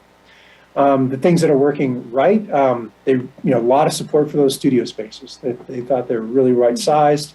Again, both of those rooms are very well done. The expanded weight room, again, it's got a lot of variety of equipment. The equipment is spaced out well. People enjoy it, and the variety is good. So all things relatively related to that adult sport thing are positive. They should feel good about those changes. Things that could be improved. The fitness rooms themselves potentially are underutilized because of their location. If you've been into that particular spot, you need to go along the running track to get to those rooms. And as such, they're not immediately adjacent to some of the other fitness areas that are there. And so as a result, they don't get utilized when there's not a program in there as much as they possibly potentially could. So, part of that is just thinking about how maybe they could be opened up a little bit more. Maybe they could be, just more visually connected. I don't know. We'll have to think about that a little bit more. The storage could be improved. Specifically, what we mean with that is that every inch of storage is really important. And so just some extra effort in trying to invest in some shelves and some things that could make them better utilized could potentially be a way to maximize it without building additional storage. One of the things that was also a potential in those particular areas was to make those rooms a little bit more utilized in terms of the fitness rooms, the aerobics rooms. Right now, all of the equipment is locked up. If some of that equipment could be made available by maybe reorganizing some of the storage, the way the storage works, people could then use those rooms with a little bit of equipment without jeopardizing some of the equipment that wants to be remained secure. So that's what was a suggestion. The free weight area is a busy area. And again, you have to go through the gym to get to it. And there's been some concern that traffic moving across the gym to get to that weight area could cause some challenges sometimes when it's very busy. And then lastly, a very simple one, it's just some confusion about which way to use the track. That's quite a simple thing where just maybe some signage could solve that. And so you can kind of see with those ideas, some costs associated with that. The first suggestion was rework the storage in the Studio B area there Again, that's not a difficult thing to do, but it will have some costs associated. Fix that, expanding a mezzanine in the large storage area off the gym. It's an easy thing to do. I think that what you would do then is basically some of that seasonal equipment could be then stored up high and rotated around, much like clothes in your closet seasonally to take advantage of that area there. There is an area that's adjacent to the gym. It's right near where the locker room entrances are. That right now is kind of a fitness area. And Jody and her team have been brainstorming new ways to activate that in a positive way. And one of that idea is to create a family-friendly zone. In doing so, she's got a lot of fun ideas around that. We think that's a great idea. We think some of the things that could potentially make that even a more positive space is to open it up and have that be a place where you can have some social interaction as well as kind of a family-friendly zone. So potentially a bar, for example, like you would sit and maybe be able to do a little bit of work on your laptop and still see your kids playing in the gym or a pickleball game going on. Part of the idea, as we're thinking about it, is to try to make as many spaces within the center to be enjoyable to get that to that maximizing participation goal, where you might like to just hang out in the gym and not necessarily leave and come back and pick up your kid or whatever it is, but you enjoy spending time there. Jody's goal is to create a family zone so everybody in the whole family can find some value there and maybe be in a space together rather than dispersed all over the facility. And then finally, obviously just add some signage to the track. I think we can take care of that. We've already talked to Jody about some solutions there. In terms of youth programs and youth sports, the after-school program rocks. It is so popular. We just kept hearing all kinds of positive things about the staff, about the activities, about what was going on there. If anything, it was just, more. Can we do this more? And another positive thing is just the youth sports fills the gaps. Do you have anything you want to say about that? Or? Yeah, well, I'd add that after-school program and summer camps at capacity is both good and bad, right? If there's need for more and you're unable to provide the space, you know. But yeah, youth sports fills the gaps that other clubs in Laramie are not providing. And so they can fill up those youth sport programs very easily. Along those same lines, you've got a couple of multi-purpose rooms that you can use, but we'd like to do a little more work and figure out if maybe more rooms at a smaller capacity could actually be more useful to you. And kind of get at that. We want to offer more programs, but right now we can't because we're limited with the amount of spaces we have. They're kind of oddly shaped and access to them is somewhat limited. And so some reconfiguration there could be a really good idea.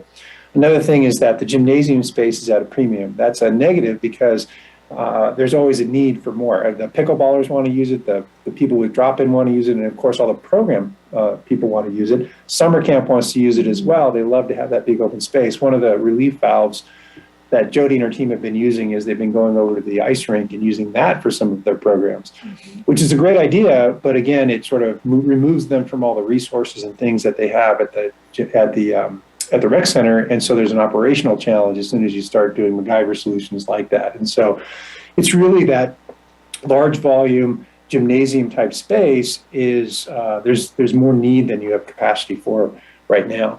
And then the other idea, which really is out there, which is a potential chance for improvement, is targeting homeschoolers. Right? There are times during the day when there is a low utilization. And if we can figure out more ways to take those homeschoolers and give them an opportunity to come in and fill those hours during the day, that could be an untapped market and worth exploring further. So again, creating more multi-purpose rooms that can take advantage of that youth market, that's number one. Renovate the kitchen area for youth programs. Right now, your kitchen area, which is behind the staff area, if you haven't seen it, is very underutilized. There's an opportunity there to connect it. Maybe with the summer camp programs and other things, there can be more potential there. Also, things like a teaching kitchen. We found that nutrition classes and things like that have been in huge demand, especially with youth, and a spirit of trying to, teach healthy habits at a very young age. And so that seemed like an untapped opportunity since you already have a lot of the infrastructure in place. It would just require some reimagining of that area. And then this idea of an auxiliary gym. Instead of going over to the ice rink and expecting, that to sort of satisfy everyone's needs, Perhaps there could be an additional auxiliary gym, a multi-purpose space with high volume, rough and tumble space. It might take on some of the needs, overflow needs of not only the seniors, because that's a growing need for maybe another pickleball court, but it would allow multiple programs to happen simultaneously because you could utilize your existing gym and then have this other activity going on simultaneously. So again, that would be one of the more expensive options. Administration. I hope you've all been in there to enjoy that new reception desk. It's beautiful. So that's, it's going to be fantastic for operations. And again, Jen is going to talk a little bit about some of the things to do with customer experience and customer engagement, but that's first step of the new reception desk is a positive move. Some of the things that we heard could be improved. An intercom system, just connectivity with staff so they can understand each other. That's a simple thing. Too many paper signs came up, and so perhaps the idea of a digital signage system, which wouldn't require printing and moving around and updating things all the time, but be done from a centralized location, could be a simple way to manage that. And then limited web capabilities. That Jen is going to talk more about that too. But the things that customers can do from their mobile devices or from their homes in terms of engaging with registering for classes, finding out about what's going on at the community center, all of those things are more limited than we typically see. And we believe that that's putting more undue stress on the people at the reception desk, not only just their time, but their capabilities, their training, their knowledge is requiring a higher level of employee than you might normally need if you had more of that information available online. So again, intercom system, digital signage. You want to talk about the kiosk for merchandising? That was an idea that came up. Yeah, basically, this is something we're seeing, I think you do sell some Laramie, swag and this is something we see in rec centers now. This can be that other revenue that you see come in, having material right there. If you're having a special class, you can also merchandise to that specific class. It's just, I think all of us see so many signs, it gets, you just kind of walk past and you don't see them. So this would just be a really interesting way to draw attention to that front area. If we had to pick one thing on this list, though, that we think would have the most impact on your operations, it would be the last item here, which is an enhanced website. We really feel like that is the thing that's limiting much of your outreach goals for this entire effort. So we spent a lot of time with these two gentlemen. You should feel very proud of these two. They're fantastic. I mean, we're very impressed with what they're doing with a facility this old. So some of the things that are going well is they do have a maintenance plan. They have a very organized way of tracking what they're doing. They've got 3 part-time staff assigned just to the rec center. And with some of the renovations in the admin area that Jody shared with us, they're actually reorganizing and freeing up where some of these folks work. Because right now they're all crammed into, we're going to tell you this, crammed into one little space in the back of the building. Now, some of the things that aren't working well, the staff resources are really limited. Now, if you look at these pictures, these are pretty accurate of what's going on. Start over on the right-hand side, right off of that family fitness area we're talking about. There's a door that leads to an office, which is shared by 3, maybe sometimes 4 different people. It's literally the size of a closet. It's very close to where the boilers are. It gets extremely hot in there, and they have to leave this door open just so they can breathe in there. But the point of this is that it's good. It works well. It's very centralized for getting to things, but it's just inadequately sized for the number of people that need to use it. Another challenge that we found is that, and I think this was, again, a result of that last-minute pool being added to the building, is that there is no real room for them to call a shop. There's no maintenance place. In the middle picture here, you see that they've MacGyvered a workbench, but this workbench and all the tools and supplies that they need are actually in the pool mechanical room. This is balanced over a surge tank and filters in the pool. And so they've got things stashed everywhere just to make best use of what they've got. But they really do need a proper space to operate effectively. And then finally, just things like their lifts and things are all kind of stuffed into the filter area and heater area. They have to actually move these out of out of here, move them along the pool deck, out of the building, down the outside of the building, and then into the gym when they want to change a light bulb. So kudos to the team because they've adapted very, very well over the last 17 years. But you know, a little effort in helping them do their job a little bit better would go a long way in terms of upsizing the customer experience they can do. So again, some of the ideas that we talked about, assigned dedicated janitorial maintenance staff. That's a procedural thing, doesn't cost you anything. It's just a matter of reshuffling how the budget works. Remove the bleachers and create a separate space. We talked about that one earlier. That would benefit the maintenance folks as well. New flooring in the locker rooms. That was basically, it's clean, but it doesn't look clean just because you can see the wear tracks through it. It's time for a refresh.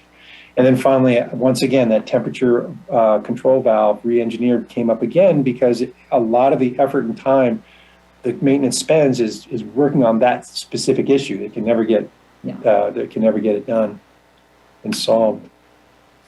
Okay, so now we're going to dive into the operations portion of this. So we looked at, you know, these 5 areas here, many which kind of tie in together. So first, you know, when we got the expense budget, you know, it was inclusive, but what we found was that some staff salaries and wages were all part of the community center budget, yet some of these staff, only a portion of their time was allocated to the community center. So, you know, for example, some may have like 50% of their time, but they were all put in that expense budget. So it was inclusive. It was just really hard to extrapolate out what were the true costs of the center.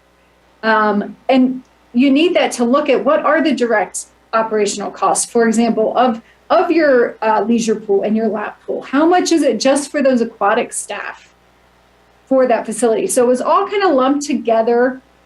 So one of the recommendations was just, we need a way to easily be able to isolate this so that we can determine the true cost for the center itself, because your cost recovery goals, your cost recovery may be actually higher if you pull some of those staff out. You know, data collection. Now, a lot of this, you know, how many people are coming in the door every day? When are they coming in? Now, what's great is that a lot of this is being addressed with the lobby renovation. And I know that that's being dialed in now. But, you know, looking at program participation, there were some software changes. So we didn't have quite a great 3-year snapshot of program participation. But I've also, you know, I believe some of this is being addressed with new software. So staff really need to know which programs are filling up and what are the average participation. So maybe the goal becomes increasing the number of participants in a class rather than just adding new classes.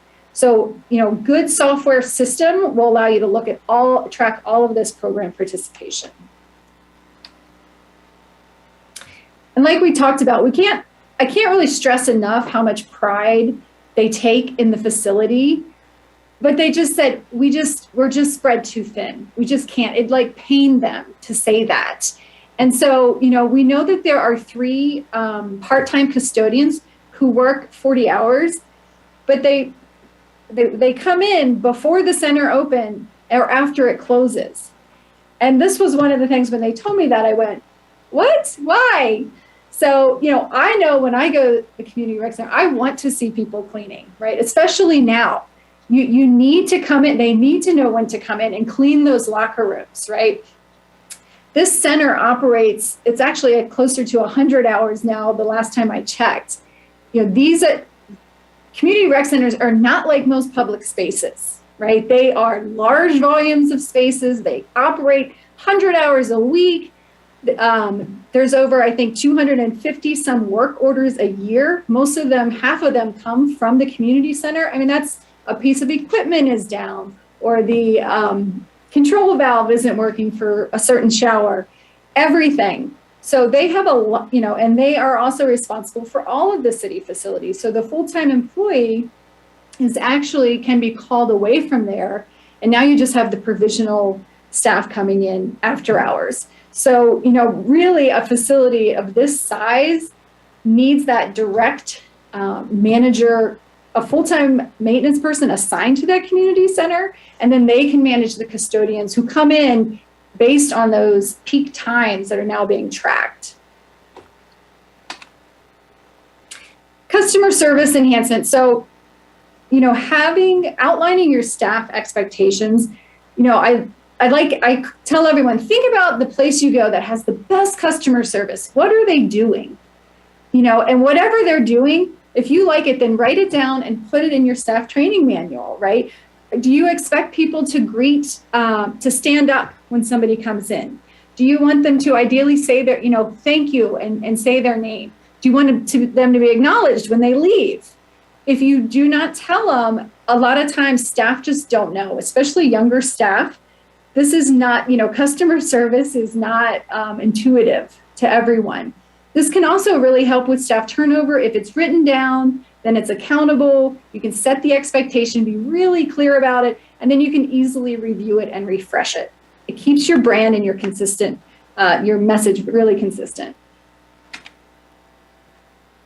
The other thing, again, a facility of this size, operating this many hours a week, to me really, and that meets such a depth of community needs, really to me suggests the need for a dedicated facility manager. Now this isn't, you know, this isn't someone behind the scenes. This is really someone responsible for day-to-day operations, and they would have scheduled hours at the front desk so they can see what's happening. They get that direct customer service. They're really the face of the facility, and they can really work toward those strategic long-term goals. And then website enhancements. You can see in the survey that was put out, when they asked, is the website helpful and easy, people were like, well, they neither agreed or disagreed, but in the comments it came out, well, I don't really use it because I can't figure it out. So again, that puts more burden on your customer service staff, your front desk. So when you're thinking about it, you know, Amazon has ruined all of us. We want to be able to find something and buy it in 2 clicks. So think about that Amazon mindset when you go to your website. You know, professional photographs is something else that, you know, a picture's worth 1,000 words. So as you make these improvements, having new photos on there, and really, you know, when they land on your recreation center page, what are your hours and how much does it cost to come in the door? And where is it located? Those 3 should be the top things. That's what most people want to know. Don't make them dig for it. Okay, membership. So we were asked to specifically look at daily, annual pass, and just other inclusions with those. And again, we really relied on our benchmarking facilities for comparison. So this is the current rate sheet. And when, you know, I got this, you know, some of the things I noticed was like, wow, there's a lot, you know, well, let me figure out where I fit here and how much is it? And, you know, there's a whole lot of options with it. It was confusing for me, maybe confusing for staff as well. So we kind of pieced it out and we took the current daily passes, which are in the orange, and we benchmark them with our average resident day passes. And what we found is that the community rec center is higher in Laramie than our benchmarked average facilities. Now, you know, to me, your daily passes, that's like hooking them in the door, right? You want them to come in, see value in a clean facility, come back and buy a membership. One of the other things, and you can see there, we had a child, but of our benchmark facility, there's only 3 out of 17 that have that child rate. And those are communities with a lot of young families. So typically there's just one category. It's youth and it's age, you know, 3 to 17, adult 18 years and older. Young adult is not a common category. And generally all this shows about a 50-cent difference. What we see most frequently is that youth and senior rates are aligned. They're the same. It keeps it really clean and really simple. So here is example pricing that we have in the kind of in the middle there. So we would adjust this to have just a child rate of, or excuse me, youth rate of 3 to 17, eliminate this young adult or the student rate so that everyone over age of 18 is paying the current price of $650. And we align the senior rate with the youth rate. So instead of 5 different daily fees, you have 3. And with that, it includes all your core drop-in fitness classes. Now, you know, those are your beginner level classes. There will be classes that you have to charge more for, absolutely, because they cost you more. They're advanced level. But again, your daily passes are the way you hook people in the door. Currently, if I came in and I bought a day pass and I wanted to take a core fitness class, I'd pay $650 to come in, and then I'd say, great, I want to take this class. Well, that's another $8. What? Make it really easy. We're trying to re-engage people, re-establish their habits coming to the recreation center. So we include those core fitness classes with your daily admission. So we looked at the 2019 revenue across all the different categories there. And we said, well, what if we applied this pricing to them? So youth and senior are the same, and adult is $650. And really what you can see is it's, you know, pretty much revenue neutral. I mean, it doesn't impact the daily passes to align it this way. And then we looked at annual memberships. And, you know, interestingly, the annual membership were lower than all of our benchmarked facilities. And there's many inclusions with being a membership. And we'll talk about those. You know, most people don't buy a membership. They buy a membership because they like coming to your facility and they want to come back and work out. May not have anything to do with getting a discount on a rental room, or room rental rather.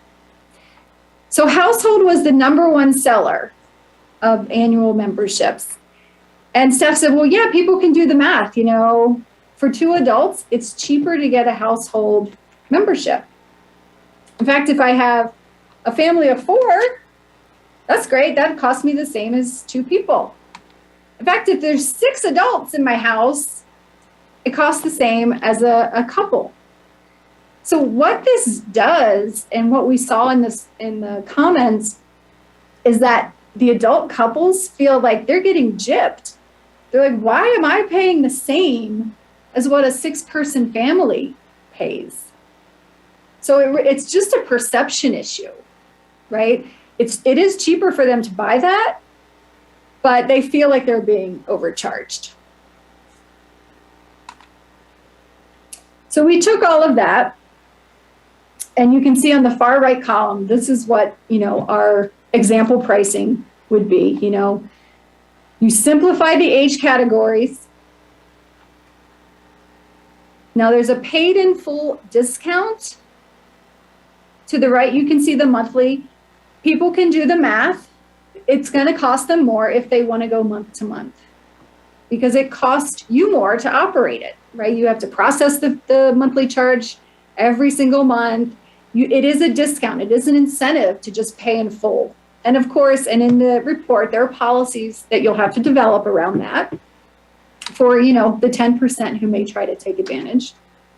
And then we have new categories to reflect those demographics that we just talked about. You know, this adult couple, 2 people residing at the same physical address. The senior couple is really to entice that senior housing community across the street. This would be seniors sharing the same physical address, both age 60 or older, and then a parent and youth membership.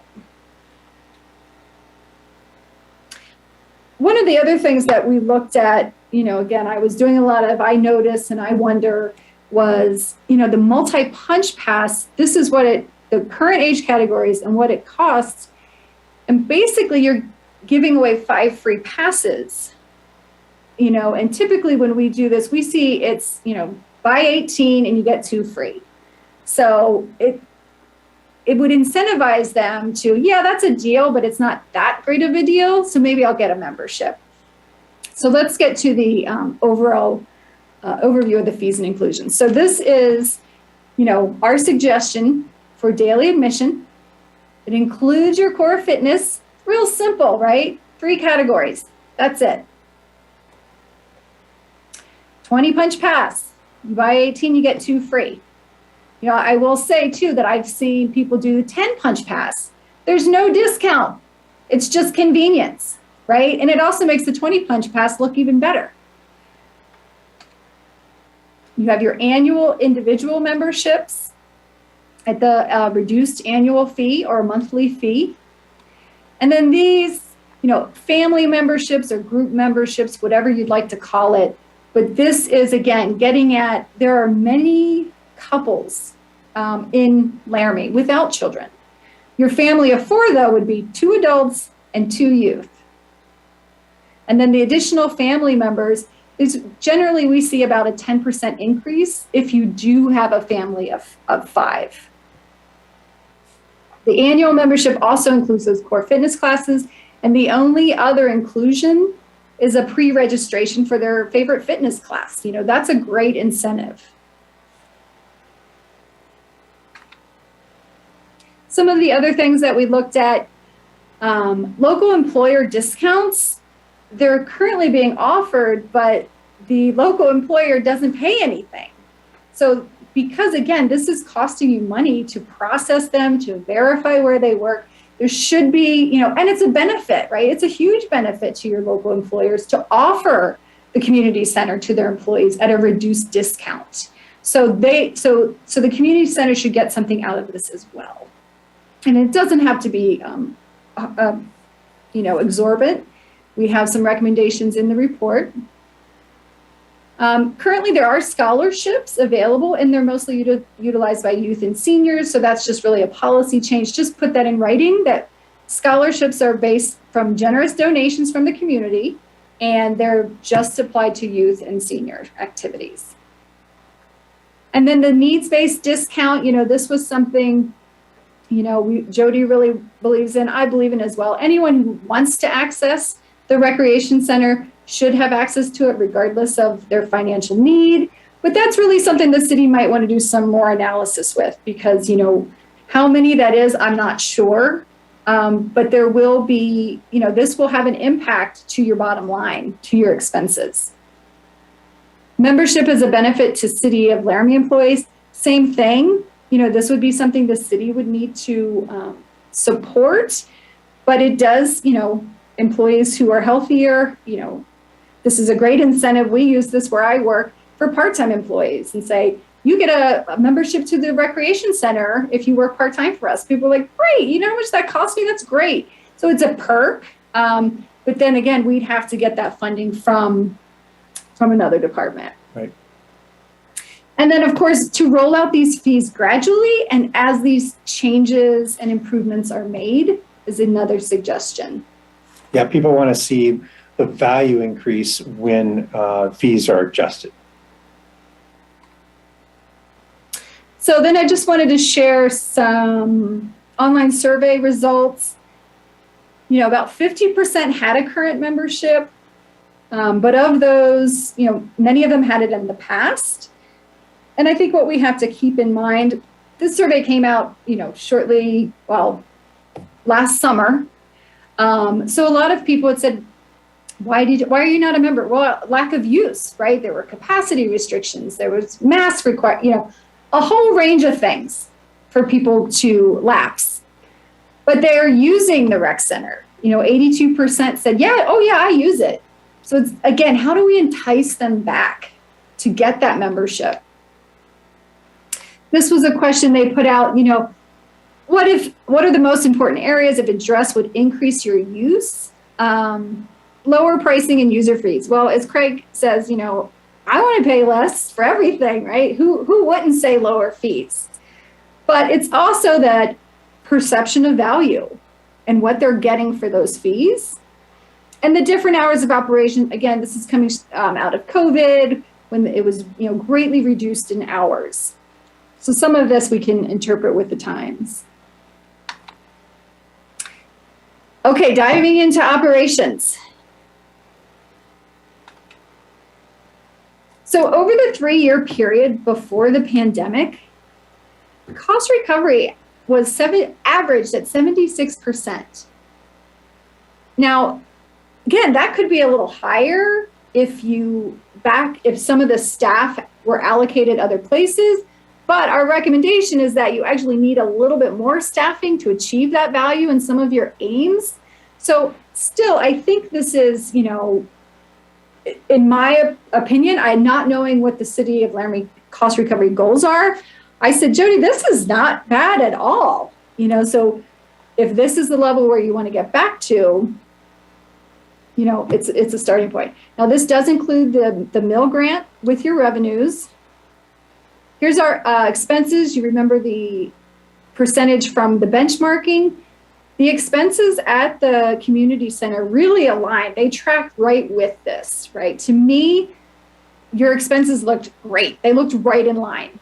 I did not see any area that it was over in expenses. This is what tells the story, though. If we pull out that recreation mill, which is, dedicated funding, your admissions was making up 75 to 77% of total revenue.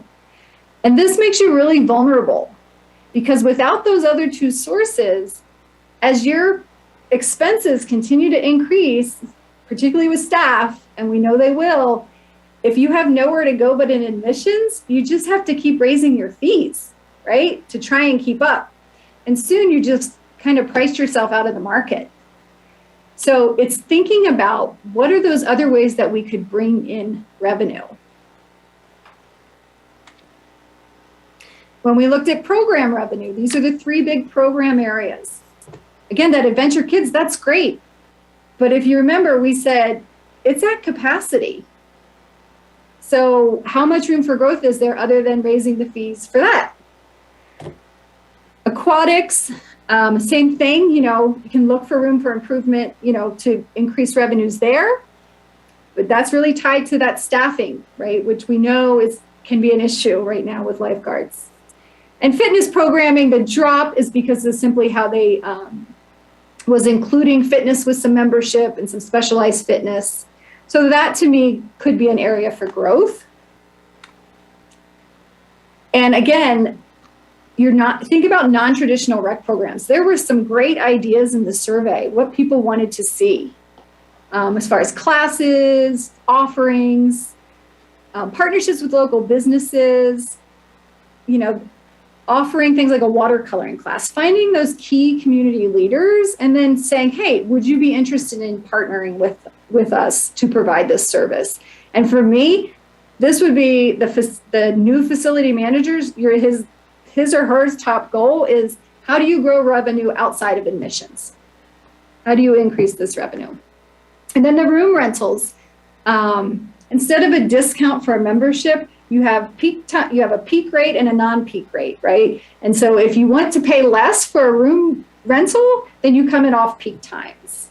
And we put some suggestions in there, just some minor improvements you can do to those rooms, like some fresh paint, maybe adding a screen so people can bring a thumb drive. They have a birthday party, they can, show pictures of the birthday person, scrolling through, just some minor changes like that. And then we just want to leave you with this idea that for this to be successful, obviously there's a lot of ideas on the table, but now the next step is to prioritize them. Go back to the aims, figure out what are the things that are really important to you as the community, and then prioritize all these ideas into things that align with the resources that you want to apply to them. Once you do that, then you can come up with a long-range strategic plan, maybe a 5-year plan, where you can see where some of these might take 5 years to implement. You can develop tactics each year that get you towards that goal. Other ones you might be able to do each year and then swap out a new tactic, a new strategy, and get closer to where you're going. But when we ended the study, we didn't get to the point where we were starting to develop those tactics or an implementation plan. That was really homework for the recreation staff to attack. But we're hopeful that it's really a kit of parts that could lead to some long-term strategic thinking. So And that's it. That's the long but quick summary of what's all in that report. But we'd love to answer any questions that you may have.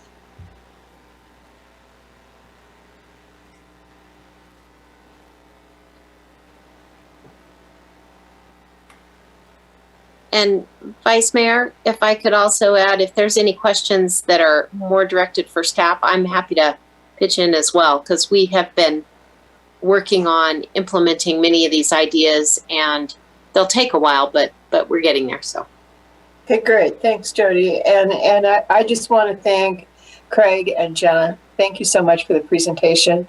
Let's start out with Councilor Harrington. Thanks, Vice Mayor. It's great to see you both again, and thank you for the presentation. It was, I think, really informative. And I had one question. If it feels like it was a long time ago that this question came up at this point, but so we talked about those tapestries, and I think that this is maybe like a second question, but are those are based on community wide, not based on sort of like passes sold demographics, right? Right. Yeah, that's based on methodology that Esri uses. Okay. It's really a tool we use to, when we go into a community, it's like, I want to learn as much as I can. This is one of the tools that we use to learn about the community. But it is your entire community, not just the service group with it for the rec center. Okay, Right. great. So Vice Mayor, my question would be, and this is anecdotal, but I'm wondering if Jody and the team at the rec center could maybe get a little more information on whether those tapestries hold up as actually the user groups of the rec center. While I don't disagree that they would be representative of the community as a whole, I think when you think about like the half-acre gym user group pulls a substantial amount of those people that we talk about as like the high level, the singles and the all the other I guess tapestry groups. It seems like a lot of those would have access to half acre, and that, you know, again, this is just anecdotal, but when I go to the rec center, it does feel like there are, depending on the time of day, an awful lot of families, and also an awful lot of seniors as like two pretty key user groups. So I guess I don't want to lose track of that. And then I look at the sort of, I'm all for the 3 passes. I think that's a really great idea. But, you know, you look at the daily pass sales, and a significant amount of those are sold to in that sort of like kids pass level. You know, and that may be me not looking at the annual passes that represent all of the, you know, the seniors that are purchasing an annual pass, and that the kids are purchasing, parents are purchasing for their kids the daily pass to come in for a birthday party or something of that sort. But I just want to make sure that we're not losing that thread as we go through this process, because I just do think that maybe that the rec center serves a different subset of the population than those tapestries represent. So I wanted to make that comment. I guess I didn't really leave it as a question, so I could just say, don't you agree at the end, and we could move on, but I will save you that. So thanks, Vice Mayor. Vice Mayor, can I just make a quick comment? And Craig and Jenna, you pipe in too, because you ran the numbers. When we put the dollar figures to the day passes, that was a result of the users that represent the number of users that represented the purchases in those pass categories. And we did pull that information to provide them some material to do those estimates from. The one thing I would say too is that the facility, something I'm becoming really aware of now that we've got the turnstiles installed, and we're counting everybody who uses the facility, not just the people who are swiping a membership card. Because in the past, what we were doing is we were counting all the people who used a membership or who were there paying for a day pass. We were not counting all the people who were there for swim lessons or a basketball program or adult basketball league. And something that I was blown away yesterday. Well, not yesterday. What day was it? I think it was Saturday. I can't recall, but we had our youth basketball program going on. We had over 500 people who were just there for that. That's it. We had 900 people in the building that day, which is a pre-COVID like high, beyond a pre-COVID high, because we were only counting a subset of the people who were using the facility. So what you're seeing is people who are paying for use, but in a different way. So they may not be paying for a membership. They're there for the youth basketball program. And we have lots and lots of people who use our facility that way, who maybe don't have a membership yet.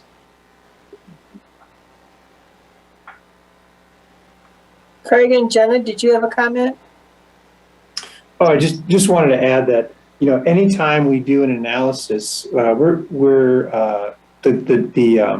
you just looked at traditional census demographics, it led you to a lot of sort of empty conclusions. The tapestry is yet another version of that, which we think is really interesting.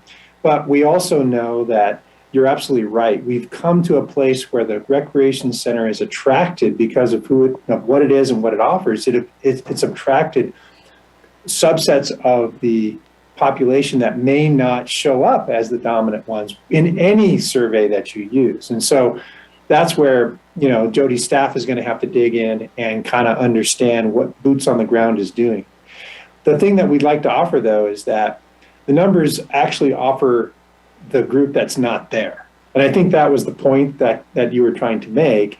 It's like, let's better understand that, but let's not forget the great group that we've got already. Let's not make sure that we're creating a situation where we've discouraged membership of our loyal folks, and the family certainly being one of those. Mm-hmm.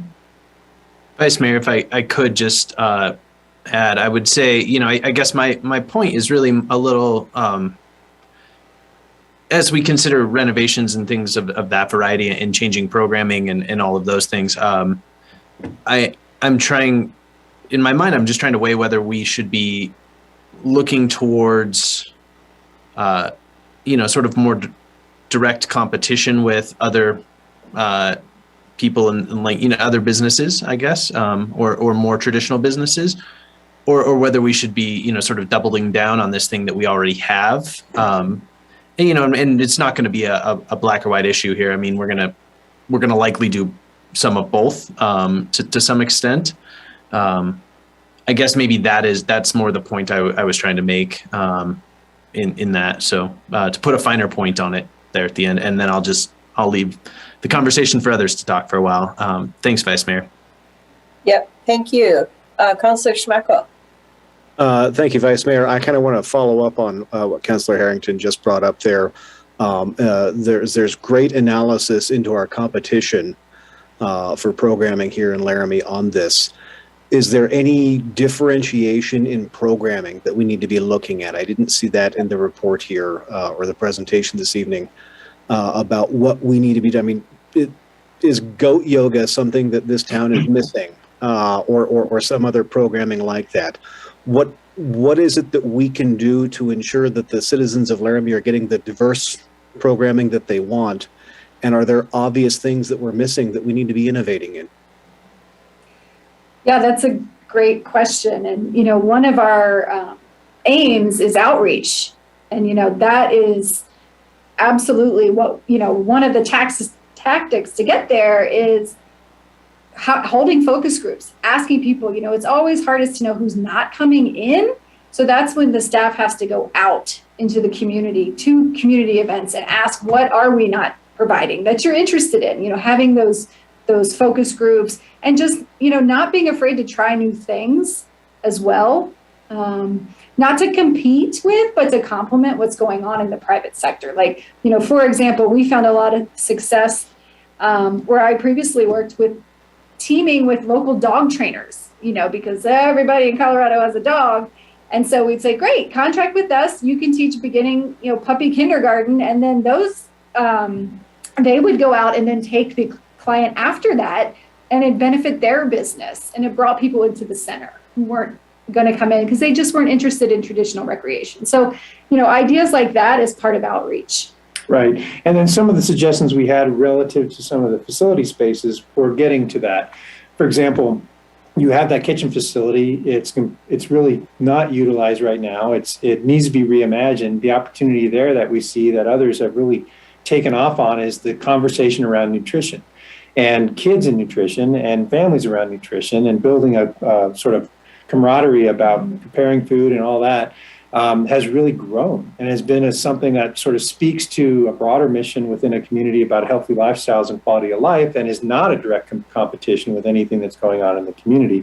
And in some cases is an extension of what you see going on in some elementary schools. That, however, is another way that we're seeing people expand that is by taking this teaching area and having demonstration kitchens. And this is where the partnership comes in, because there are successful entrepreneurs in the community around food. And they are usually more than willing to come in and do a demonstration of something that then can be an education piece, but also an introduction to who they are and what they do and, their interests within the community. And so that sort of space has the duality of being, yeah, you can use it as a catering kitchen for your meetings, but it also has an education for youth and maybe a potential for an entrepreneurial partnership. So there's so many ideas like that. We mentioned the homeschooling idea, and we've seen that really grow. COVID made that exponentially bigger. And the idea of using that gymnasium space, putting things like projection technology in your gymnasium, investing in those sort of things, which allow you to take a double-wide gymnasium, and instead of just having basketball and volleyball programs in there, doing education and sports for a group that doesn't have access to those kind of facilities because they don't belong to a traditional school facility. Mm-hmm. And engaging with those people and figuring out what is it you really need and how can this facility support you as a group within a subgroup within our community. So, I mean, there's just endless sort of ideas around that, I think one of Jenna's suggestions was to have this facility manager position. And really it's one of the primary jobs of that person to sort of engage fully in this conversation and continuously. When you read the survey results, you're going to see there's a lot of creativity within your own community about suggestions about classes. Mm-hmm. And those can be the seeds of new programs that fill those gaps. Thank you. Counselor Gabriel. Thank you. Jenna and Craig, thank you so much for your presentation. Very thorough. I learned a lot. And I wanted to ask, and I wrote down some concerns. You talked about storage, cleaning staff, the shower situation. The question I was concerned about was storage, and I completely understand that. I was just wondering if there's some flexibility there, say if the bleachers are removed from the swimming area and there's an event that would like to come into Laramie, would that be a possibility of having some kind of an event, even though we didn't have the bleachers there? Or could we bring in some portable later on for an event? You're specifically thinking of a swimming event, a swimming competition potentially? Yes. Well, I'd like to learn more about, would that event be more appropriately served at the high school? Or is that a facility closed and is that not available for any sort of other event? Because that's a better facility, quite frankly. It's perfectly set up for those sorts of things and they've designed it specifically for that. I also, we also get into that situation of,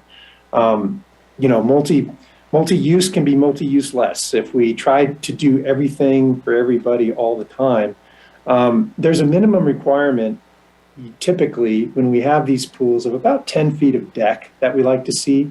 In that 10 feet of deck, you can do some tip and roll bleachers, and in the length of your pool, you could probably get 200 to 300 people accommodated, which, in a pinch, if that was the only place where a facility could, an event could happen, that would be the limitation. And so you'd have to adopt some compromises if you wanted to make the adaptation so that 90% of the time all of your other aims were met, if that makes sense. In a perfect world, though, that swimming event should probably happen at the high school if that was even a possibility, just because the facility would be better, the experience would be better, and you wouldn't have to compromise any change that you'd make at the recreation center. Did that get at your question? You bet. Thank you. I will say that one thing that your pool offers, if it really moves away from a competition venue and is really there for exercise swimming by those lap swimmers, on a regular basis, they don't need that entire pool. I'll bet you, if you ask Jody, how many of those lap swimmers, those hardcore lap swimmers, how many lanes do they really need? Of course, if you ask the swimmers, they'll say we need them all, of course. But in reality, they could probably use less. What that offers you the opportunity to do is reimagine some of that flat water space into what we've been talking about with other clients, into creating a liquid gym. And we call it a liquid gym because we're trying to find users that would typically do dry land activities in a gymnasium space, but not consider going into a pool because they're not a swimmer. And they don't think of themselves as a competitive athlete or a lap swimmer. And so they just don't see themselves in that environment. But what we're finding is that we can take that flat water, and if we reimagine the way we use it, we can change people's attitudes about being in that space. An example, a simple example could be, and I think this is appropriate for a lot of your demographic, is the idea of slacklining. Slacklining is where you walk across a piece of webbing and it's like a balance beam. You see it in parks all the time, young people, old people trying to do this. Once you put we just did this in Montrose. We put a slack line across a pool just like yours, and all of a sudden it became a tribal thing. People love to go there and try it out. It's very challenging. You can do different levels of it, very difficult or quite easy with a line you can hold on to. And it became a spectator sport as well. So people were coming into that room that normally would never be there because they're seeing something that normally they see in the park, and now it's something they can do when the weather's not nice and they want a bigger challenge. They can come there. We showed pictures of people doing yoga on stand-up paddle boards. They normally do yoga. That's fine. They're very good at that. Now they want the next challenge. We'll try doing yoga on a board where you have to balance. Mm-hmm. Another popular thing that comes with a price, but is extremely popular these days, is taking this idea of American Ninja Warrior, which you might be familiar with on television, where it's an obstacle course that people do. People are loving the idea of having a fitness challenge that isn't just going into a gym and lifting weights. That's why things like the Spartan race and the Tough Mudders and all those kind of events that you see in your parks are becoming so incredibly popular with a huge wide array of ages and abilities, is because it's something that you can do at any age or ability, and it's a very inclusive thing. Well, take that idea of the obstacle course and suspend it over your pool, and now you've got a brand new way to take 2 lanes out of your pool and reimagine it in a brand new way. Fitness classes, birthday parties, summer camps, team training, whatever you want. Put a timer on that. Put it low and in the water so it's easy to learn. Raise it up high and make it extremely challenging. Change those obstacles out. And then, of course, the whole thing lifts up into the ceiling so it's out of the way when you don't need it. The point is that there's ways to take the space you have and reimagine it if you can think and have empathy for those people who aren't there. And that's where that facility manager, and we can work with them and start to talk about, hey, let's think about things that change the idea of what this space is and hopefully maximize participation, which is the outreach goal that you guys all have. That was a way long answer to your question. I apologize, but I hope I'm getting the spirit of what you're after.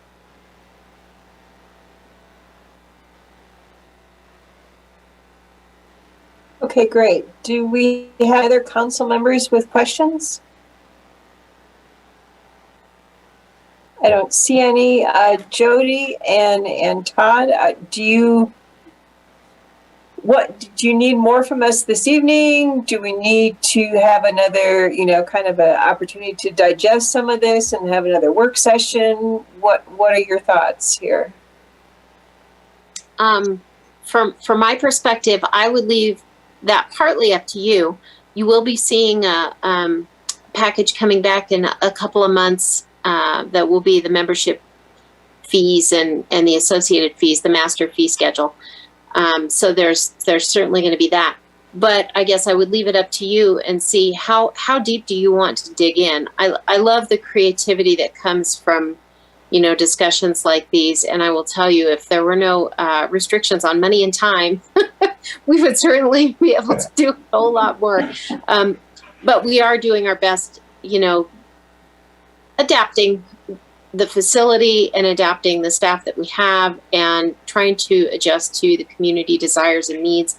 I really appreciate the feedback about making sure that we're still accommodating the people who are in our community. Something that I wanted to share with you is when I think back to when we built the facility, we were building it for the community we had at the time and also what we knew about the community we had at the time.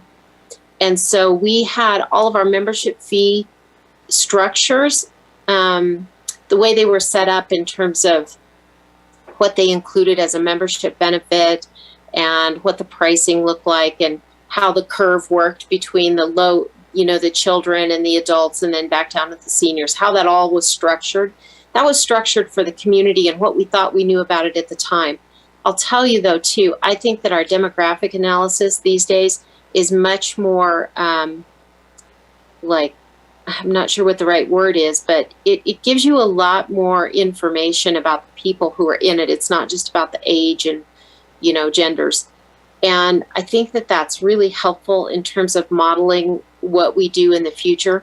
I'll tell you that anecdotally, when they brought back all of the information about the demographics for our community, it was a real aha moment for me because we've had some areas of the facility that we feel like we've just been beating our heads against the wall, trying to get it to look like what we have been told is what you have to do and have to have in a community recreation center. And it's based on other communities and other community needs, not ours. And so some of the things that we heard back were just a real eye-opener for us. And I think you can also factor in then what do we have in our facilities.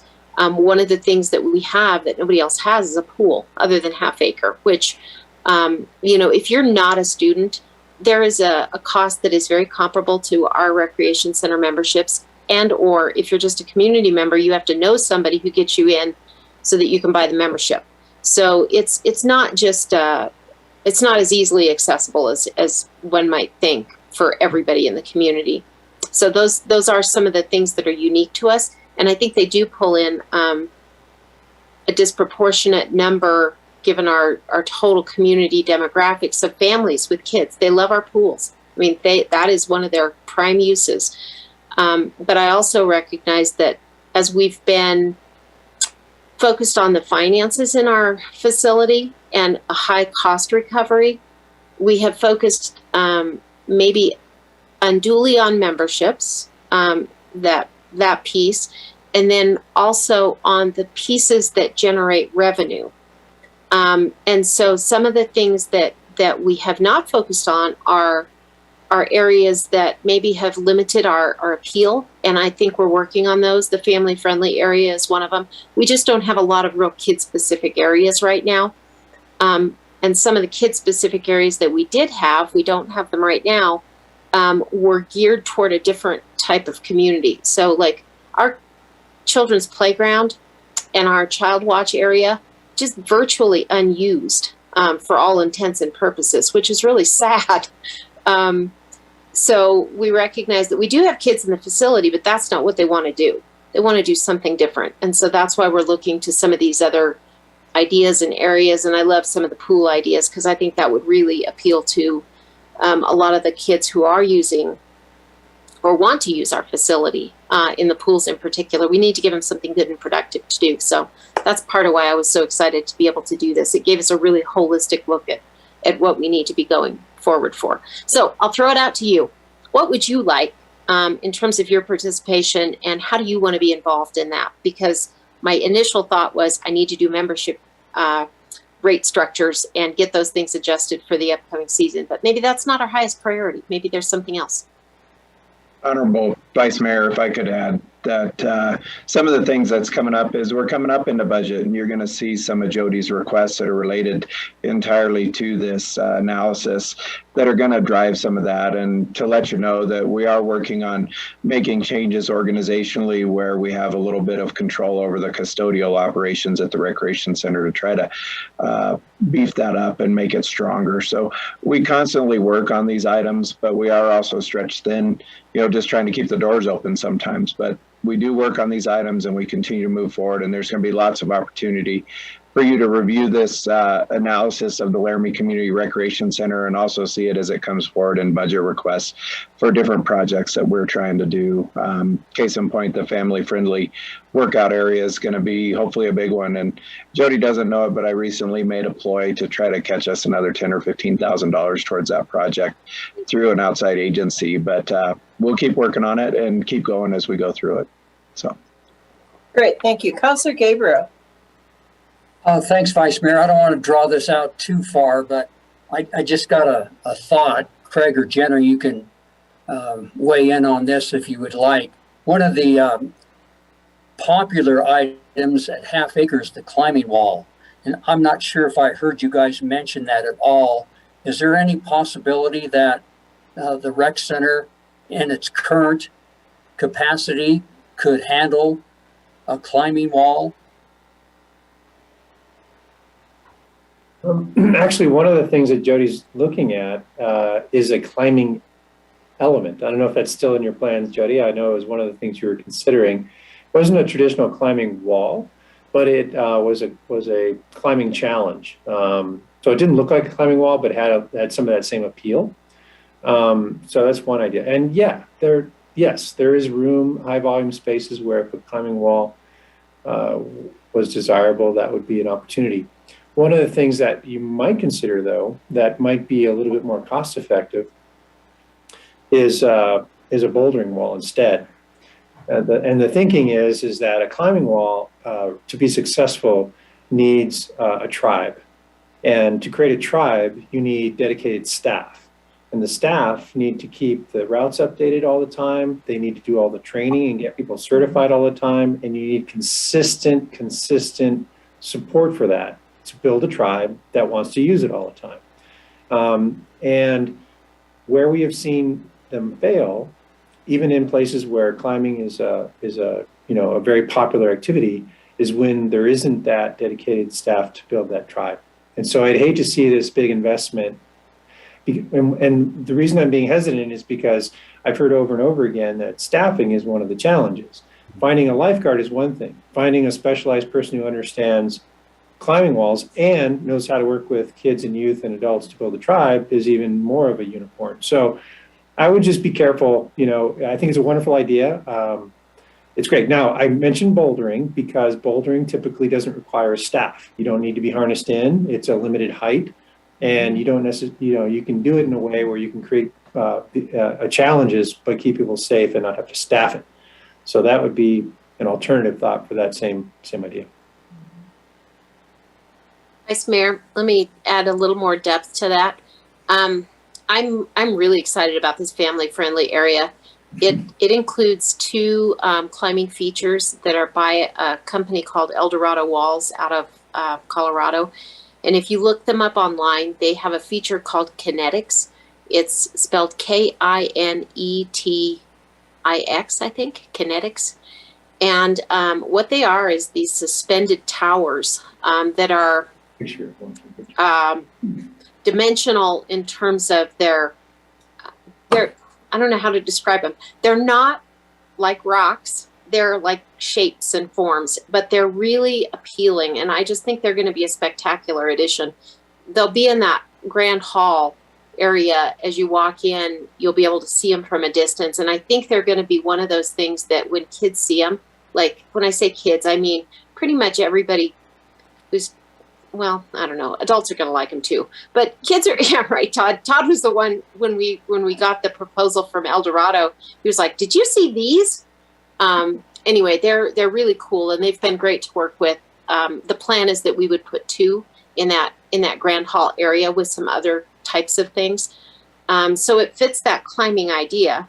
The other thing I don't think you're probably aware of is when we put the weight room in, we did, add some thickness to the floor to support the weight of a bouldering wall. And so it's actually part of a concept that we've had for a while and we just haven't had the money to put the thing in. But it would be kind of in the corner, the northeast corner of that weight room. And there again, in my head, I've got some ideas of how we might do it if we can just pull it off in terms of the cost. A climbing wall in that area, we had estimated at about $100,000 when we were looking at it a few years ago. And I just couldn't quite figure a way to pull the money together. So, but it is part of the idea. I like the idea from the standpoint of it's lower. Kids could use it in addition to entry-level climbers, adults who don't want to climb outside like me. I think there's a lot of applicability, and maybe at a lower intensity. Certainly the community centers where I've seen the big climbing walls, they're really popular at first, and then they really decline because they require the kind of maintenance that they just described. So anyway, but I'm excited about the other opportunities if we can do those. Great, thank you. Councillor Cumby. Yes, I just wanted to say thank you very much for the thoroughness of the oral report tonight and also the written report. And I think as far as I'm concerned, it brings me up to date, and it gives me a holistic perspective of what's going on, what the needs are, what the vision is, what the goals are. And that's going to make it very helpful in the future as we're making decisions, Jody, as you're implementing pieces of this. And so I really appreciate the time and the effort and the work by counselors who participated in bringing this together, because I think we're ready to work with it in the coming year. And I support you, and I think this is a very valuable asset to our community. Thank you.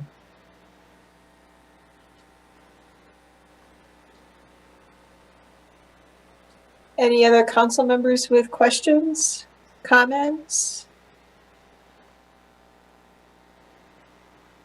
Okay, so just one final thank you to Jenna and Craig. We really appreciate it. And thanks to Jody and Todd for organizing all of this as well. And I think I saw Aaron and Councillor Harrington on the group, so thanks for participating. And just, I guess that's it for this bit of our work session. So how about if we move on? I see Abby from the Boomerang. Abby, do you have a question for a public comment related to any of this? Probably not. She didn't raise her hand. So how about if we go around the room for council comments? Vice Mayor, she had her hand. She did? Abby raised her hand just at the end, yes. Oh, okay. Go ahead, Abby. I was just raising my hand to say that I do not have a comment, but thank you so much. You're just hanging out with us, so I thought, well, heck, as long as you're here. Thank you. All right, so let's move on to item number 5. Council updates.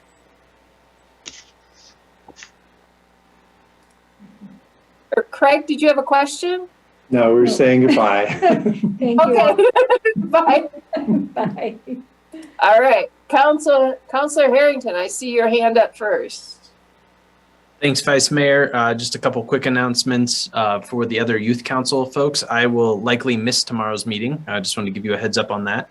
The Housing Action Team met today, which is that group that is working with our planning office to really give kind of like the business perspective on these changes that we're making. Today was related to the R1 proposed changes that will be coming before the Planning Commission, I understand, soon. It did sound like there was some support from there. There was only 3 members of the commission that had or committee that had been on sort of long term. 4 members of the collective impact group also joined today's call. They were just still getting up to speed a little bit on some of the specifics related to the zoning types and allowed uses and things. But it did sound like there was some pretty wide support for the changes proposed by the planning office in the R1 zone. And, you know, you all will be up to speed soon. If you have any questions about it, though, I'm happy to talk with any of you. Just give me a shout. And let's see. That may be everything I have for you. So thanks, Vice Mayor. Yeah, great. Thank you, Councilor Harrington. And I'm just going to jump in right behind that, mostly having to do because it's the same subject. The Planning Commission met last week, and they did get their preview related to what Councilor Harrington had mentioned regarding the zoning issue. And Philip did a really great job in his presentation, and we will be, Planning Commission will be moving forward with that. I'm expecting a little more next week and then beyond, and then shortly it'll be before council. So anyway, that's it for me. Councilor Schmeckel. Thank you. 2 announcements here this evening. The first is that the Laramie Rifle Range is going to begin a first Saturday 22 match each month starting in March. Start time is going to be at 9 o'clock with a safety orientation required. The cost on that will be $10. The other announcement is that the Laramie Beautification Committee is changing its meeting time up to the 4th Thursday of every month at 4 o'clock at the Laramie Area Visitor Center. There is also an option to meet via Google Meet as well. Great, thanks, Fred. Any other updates, comments? Councilor O'Doherty. Hi, I have been part of a healthy aging coalition.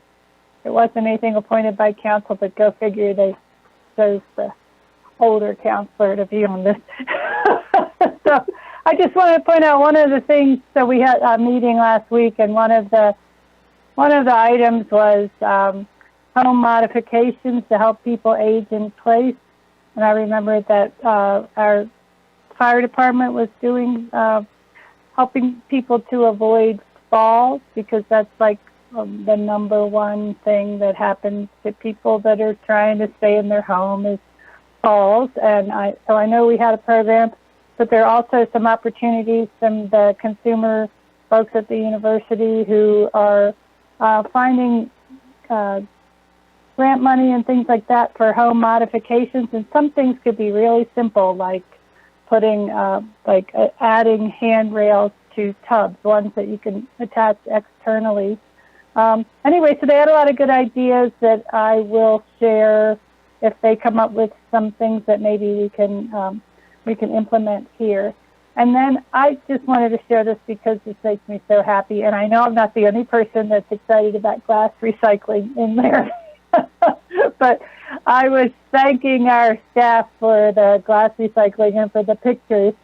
And JR wrote back and said, just like your situation where neighbors handing you glass, I gave some to Councilor Gabriel today. We found that many residents of Laramie and Albany County are doing similar things. People that routinely go out to the rec center are offering to take their neighbors and friends' glass when they go. Additionally, we are starting to see businesses utilizing the program, and our recycling intern has been busy spreading the word wherever she can. So that's my update. I think that's pretty cool. Great, thanks.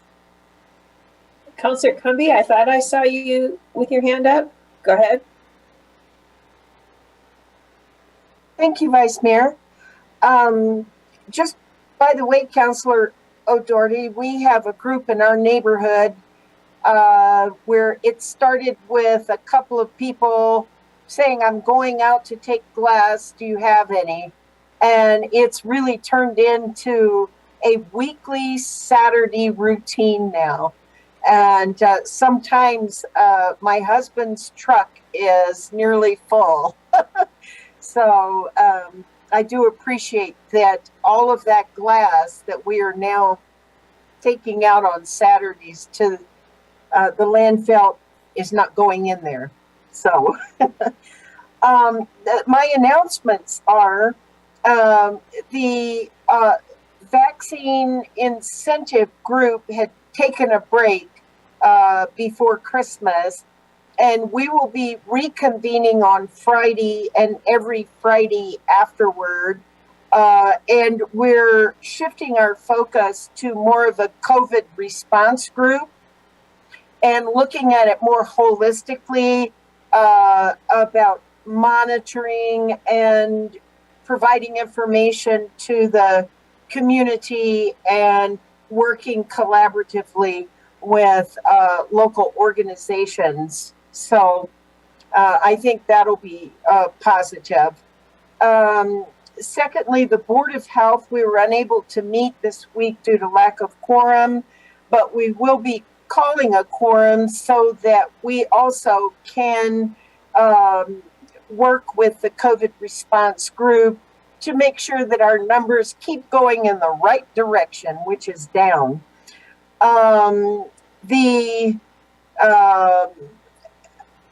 The Advisory Commission on Disabilities, we have 2 candidates that Vice Mayor Pierce and I will be interviewing for the commission on Friday. So hopefully we will get that filled. We have an upcoming meeting this week, and our focus is preparing for them to give a presentation to council on updating and informing you of our goals for the next year. And last, I just want to give a shout out to our city clerk, Nancy, for the work she's done with the Laramie Youth Council and in getting speakers and people to come in and getting them interested in different municipal functions and departments. And this Wednesday, we will be going out to the waterworks for a tour. And I'm real excited to do that again. And Nancy, again, thank you so much. You've just done a great job putting this together.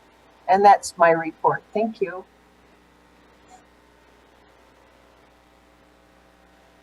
Okay. Any other? Oh, go ahead. Oh, we had to reschedule until March 23rd for the tour. So I just wanted to clarify that, just so no one shows up this week and you're all by yourself.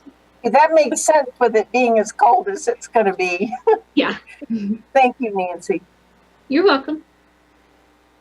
Alrighty, so any other updates or comments from council?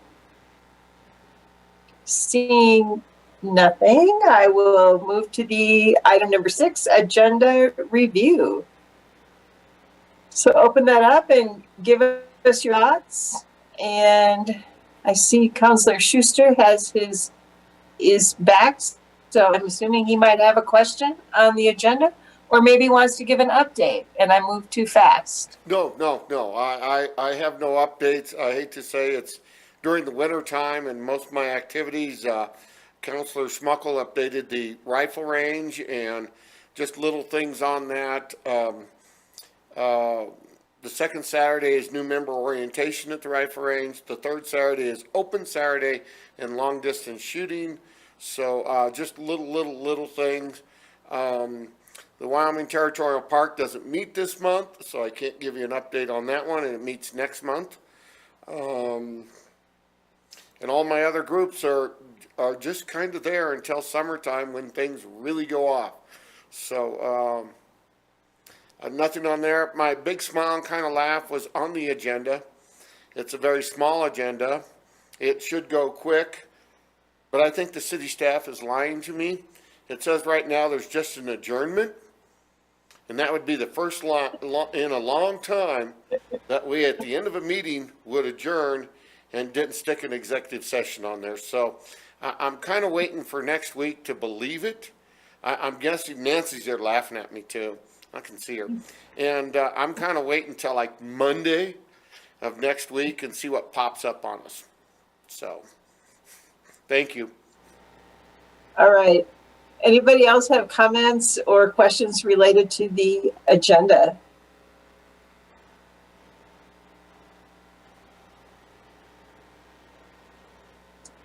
Seeing none. Go ahead. I think Pat. Go ahead.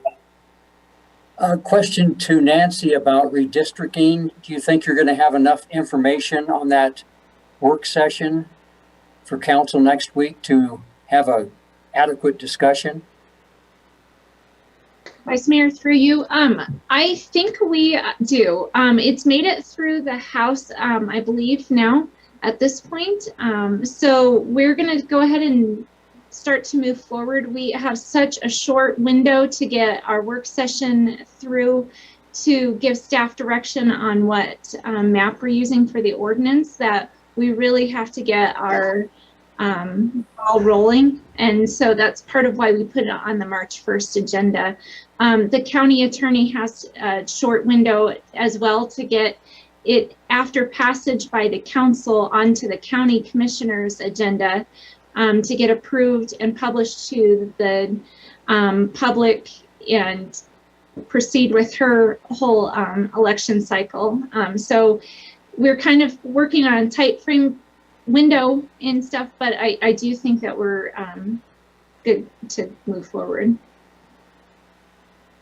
Great, thanks. I see Councilor Doherty has a question. Yeah, I've been following the redistricting. The Senate passed, or the Senate is proposing the 60 House districts, and the House is proposing 62. But in both scenarios, Albany County is left alone because we can fit in either way with our population. So yeah, I think we have to just go with the map that makes sense with the way the current House districts were drawn by Senator Rossi. Thank you. Okay, anything else related to the agenda?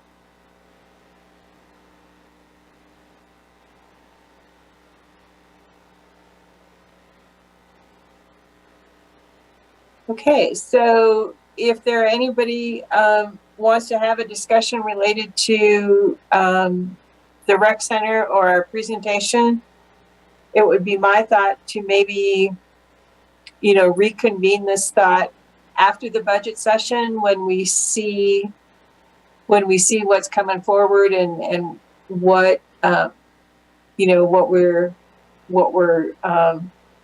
going to be looking at, and our budget session work sessions are coming up here real soon. So we can revisit that at that time if that works for everybody. Todd, are you okay with that?